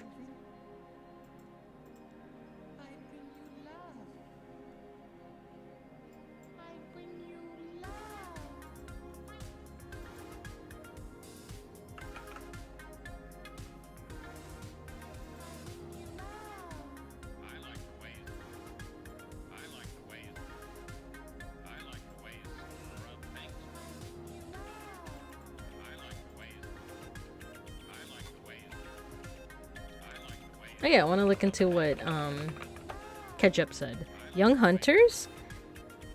Young Hunters, is that Digimon or is that... Oh, X-Cross Wars? Oh, I never watched X-Cross Wars. Did anyone? Who here in chat has watched it? I'll tell you guys what I watched from Digimon. I watched Adventure from 1999. I watched 02. And Tamers. Oh, I love both those. Tamers, 02. I watched Frontier, and that was kind of the last one that I was like super interested in. And then I did watch the Japanese version of the 5th season, which I think in the English they call it Data Savers, but it was called something else in the Japanese. After that, I really like didn't watch any of the follow-up seasons after that. I have heard that they're decent though.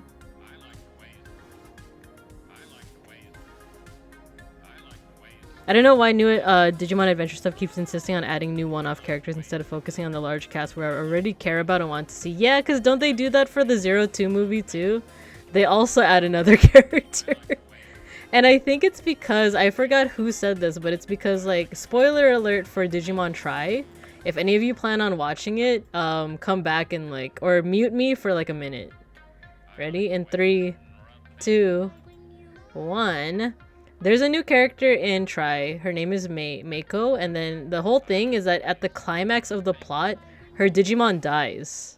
So they couldn't just do that to the already existing Digimon characters because, for one, Season 2 ended with an epilogue where it's them 27 years later and none of the Digimon are dead. So, like... So they can't just, like, do that. They can't just kill off one of the Digimon for this follow-up movie, right? Even though that's what they did for Last Evolution, but yeah, spoilers over. I realize I also spoiled Last Evolution Kizuna, but you know, don't worry about that. I saw it on Crunchyroll as a search for. Ah, okay. Did you catch up? Which Digimon series did you watch? Because if you watch the same ones I did, I don't have anything else to really recommend other than the video games. But if you have not, I can recommend the classic series to you. I caught a little bit of X-Cross Wars when my brother was watching it, but I can't remember anything about it. Ah, I went through Tamers is all. I need to lurk for a bit. Oh yeah, no worries, Ketchup, no worries, no worries. I'm watching Appmon. Good, and I recommend it, but it's only in sub. Ah, I've heard Appmon's also really good too. Just bring back Wizardmon so we can kill him again. No, Wizardmon! I watched some of the original on Netflix or something when I was younger. Ah, yeah. I would always 100% recommend the original 1999 series, because for me, okay, let me go into why I love the Adventure series so much. It just does character arcs so well, in my opinion. Meow meow meow meow meow meow meow meow.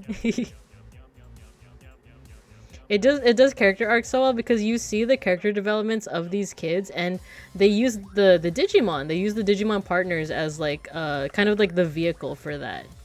Cause it's like it makes sense because it's a kid show, right? Like this is a really good way to like do the storytelling through the Digimon themselves. Sorry, let me just finish this part here. Because it's like, oh, for example, like each of the kids represents a certain ideal. So like reliability or sincerity for Joe in the subversion, and then courage for Tai, friendship for Matt or Yamato. And it pretty much hinges on like, you know, whether or not the Digimon digivolve is basically a measure of like, are they embodying that trait? Because one of my favorite things is like, you know, let's start with Tai. He's the leader of the group and he embodies courage. So whenever he shows courage, that means his Digimon gets stronger. He gets to not only stronger, but just a more fulfilled version of itself, because Tai is becoming a more fulfilled version of himself. When he lies to himself, or when he tries too hard, if he's a tryhard to like being courageous, it affects his Digimon, and his Digimon digivolves wrong. Like, and that's legitimately one of like the scariest like parts of the original series, is when like this creature that's supposed to protect you, that's supposed to be your best friend, comes out wrong essentially. Like he becomes like this terrifying force, and it's kind of your fault. So to me that's kind of terrifying. But then when they come out of it on top, when Agumon finally digivolves like to his actual form, his real form, then it's really for one, it's because Tai like showed courage even though he was terrified, right? Like, and that's the thing with courage, is that you're not doing something in the absence of fear, you're doing it despite the fear. So once you get through that, then Agumon digivolves properly and all that stuff. And it's, I don't know, I feel like it does character arcs well, and it's also just a nice like, it's also like, I would show these to my future cubs. I would show the series to my future cubs as a way of like showing what these qualities mean, like friendship, reliability, knowledge, blah blah blah. I would argue though, sorry, and then I'm gonna catch up on chat. I would argue, so there's one character, Koshiro, in the dub, his name is Izzy. His crest is the crest of knowledge.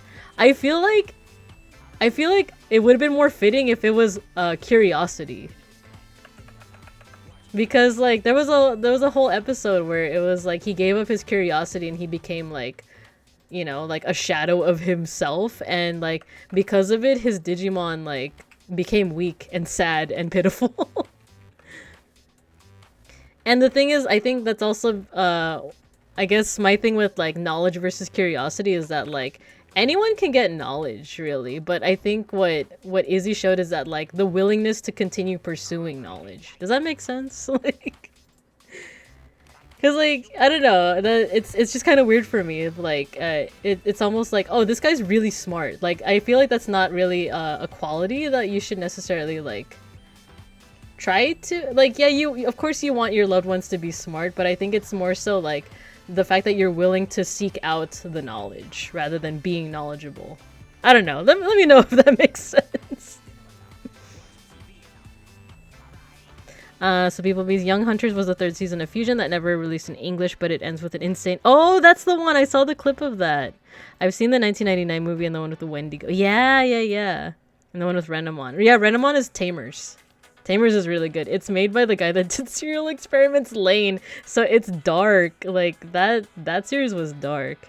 But thanks for the lurk, Ketchup Baron. And once again, thanks for the raid. How you draw her reminds me of a Gretsuko. Oh, nice. The pursuit of knowledge rather than already exactly.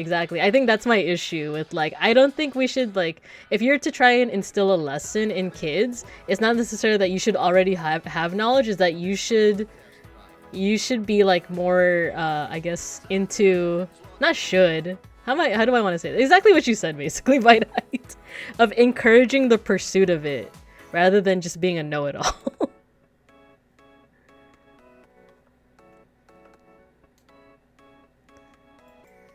Okay, I think after we... I feel like we're almost done. We're almost done. I'm just looking at like where else can I add? Oh, the snake. The snake. Single tank of kerosene.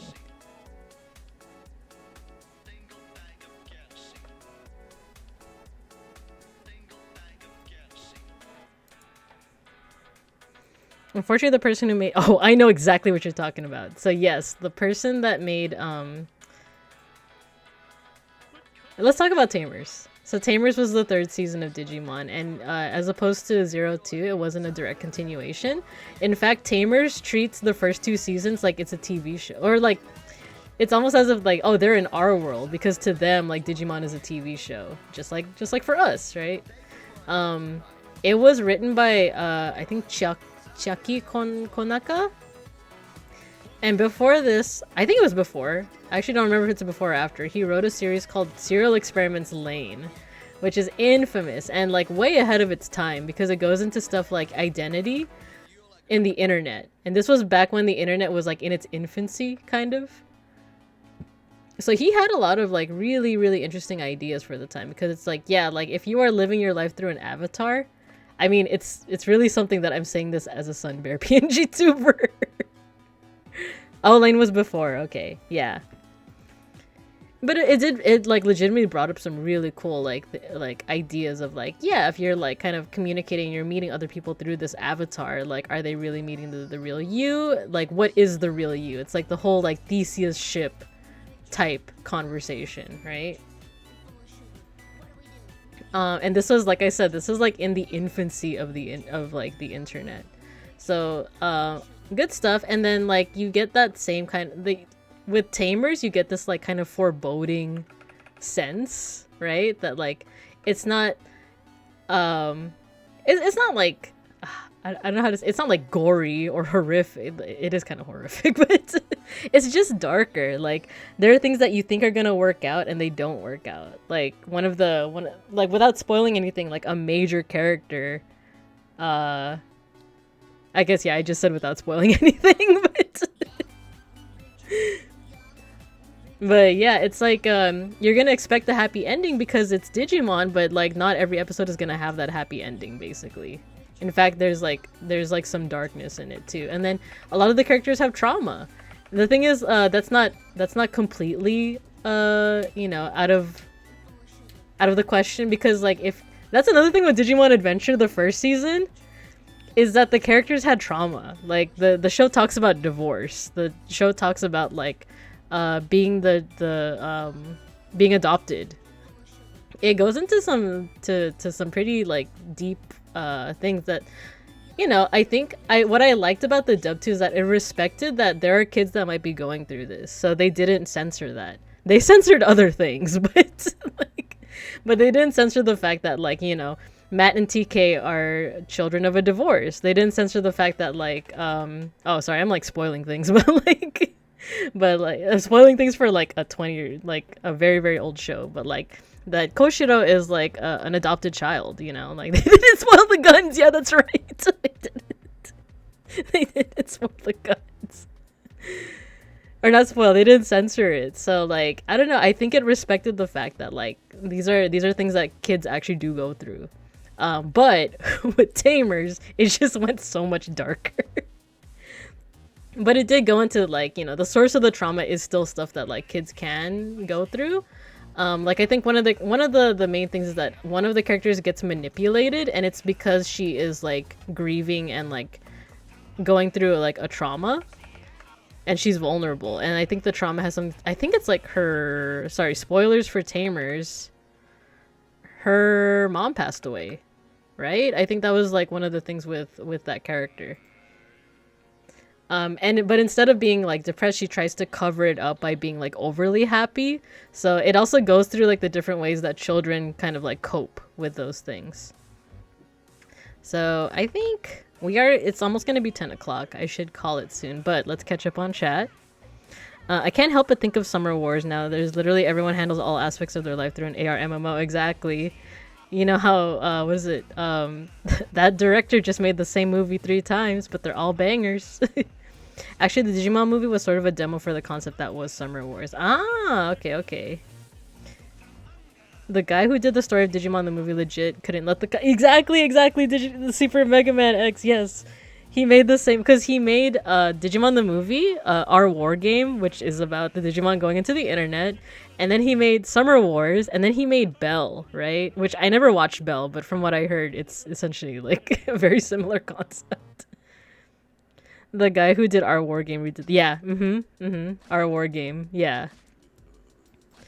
Yeah. I still want to watch all these, by the way. What I'm thinking is, let's watch the first series. This is gonna be through Discord, unless you guys want it to be through Twitch, where we do the thing where like I just put the timer and you guys just follow along, or it could just be through Discord, so we actually watch it all together. And I think most of the folks in chat are already in the Discord, but just in case, you guys want to join, it's there. I couldn't remember the... Yeah, exactly. So we're going to do it through Discord, but it's going to be in the summer. It's going to be closer to like the end of May and into June. But yeah. Alright, I can't think of what else I should add to this little gal. To Hathor, the sun goddess. I think she came out really cute. I'm going to save. Now, actually, there's one thing that I can do. Hello, Mr. Thompson. Discord would be better? Yeah. Because then that way we can all watch it together. Hello, Mr. Thompson. I'm just gonna add some, like... I'm just gonna add some little highlights here and there. I know that looks kind of garish, but look. I'm gonna do something. I'm gonna clip it. How do I clip it? I'm gonna clip it, and then I'm going to set this to soft light. Let's see how glow looks. Whoa, okay. Bomb.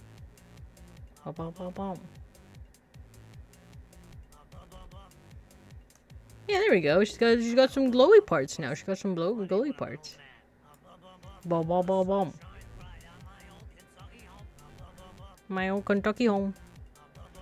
Discord will probably... Okay, she's so cute. Yeah. So yeah, we have Hathor. She is the Egyptian cow goddess of the sun. She's the solar deity and a bunch of other things like maternity. And yeah, I think we'll call it here. We can do a mosh pit. We can still do... Hi, Rochambeau. You liking the music? You know what?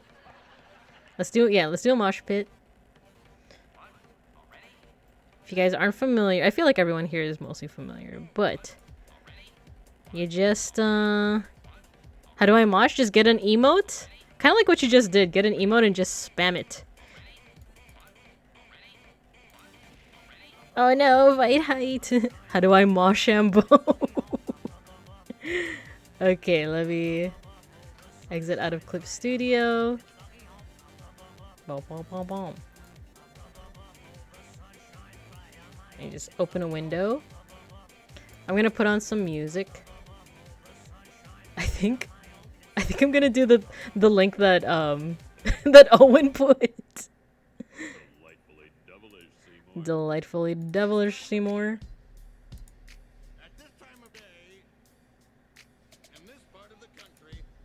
Localized entirely within your kitchen.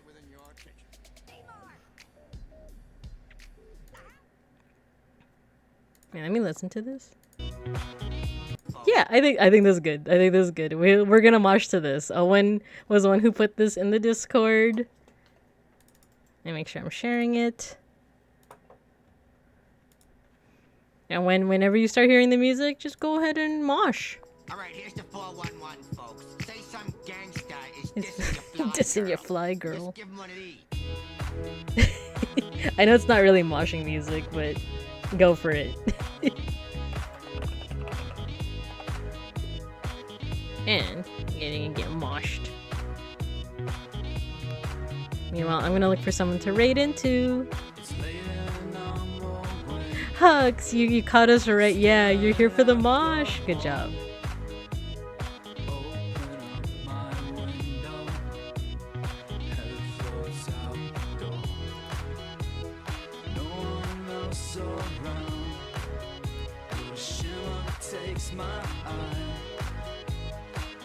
Oh, there are quite a few people streaming right now. Let me see.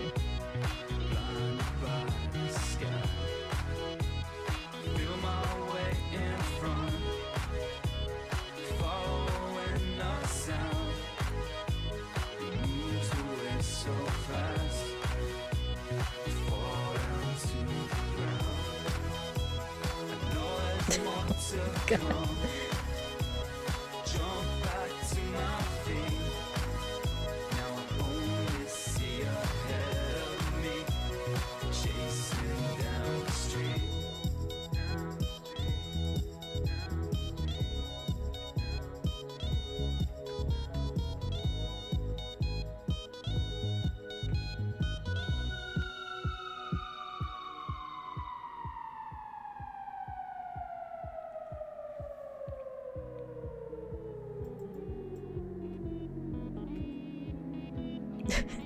I love how aggressive he looks as he's dancing.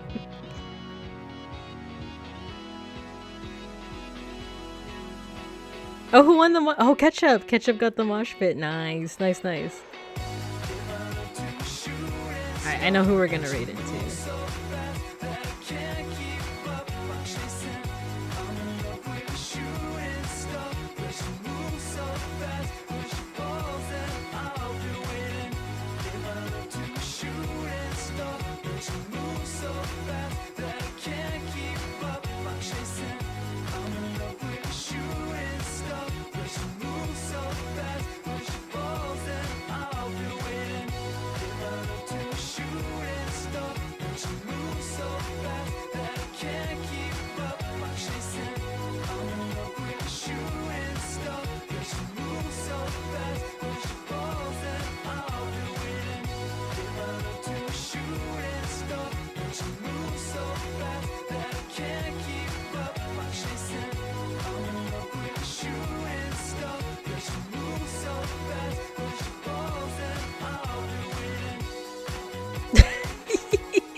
That's how I be after work.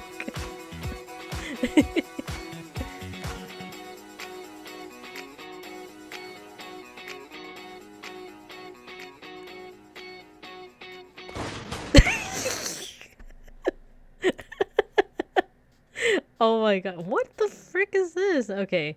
Yeah, that's the stream, everyone. Thank you for joining in as I waffled on about my old art and childhood stuffs. Double barrel logic. Thank you, everybody. We're gonna go ahead and raid into Mushi Bear. I know, like, why? Why is it in big, like, bright letters like this? Yeah, it was a nice stream. It was pretty chill. Thank you. I know it was mostly low energy today because of work, but thank you everyone for bearing with me. So I'm gonna send you off to another bear. I'm gonna send you to Mushi Bear. She is playing Hollow Knight. So enjoy that. Let me go ahead and start the raid. I will be off tomorrow. I'm gonna be at the gym. I started going back to the gym, by the way. So but I'll be back on Friday for it's either Protostar Twilight or I put a video game there. So okay, we'll start the raid. Have a good morning, afternoon, or evening. And as always, I'll see you when I see you. That's right, Vitehide. We gotta bulk up to fight Ranton. I'll see you when I see you. Well, bye. Love you guys. Mwah.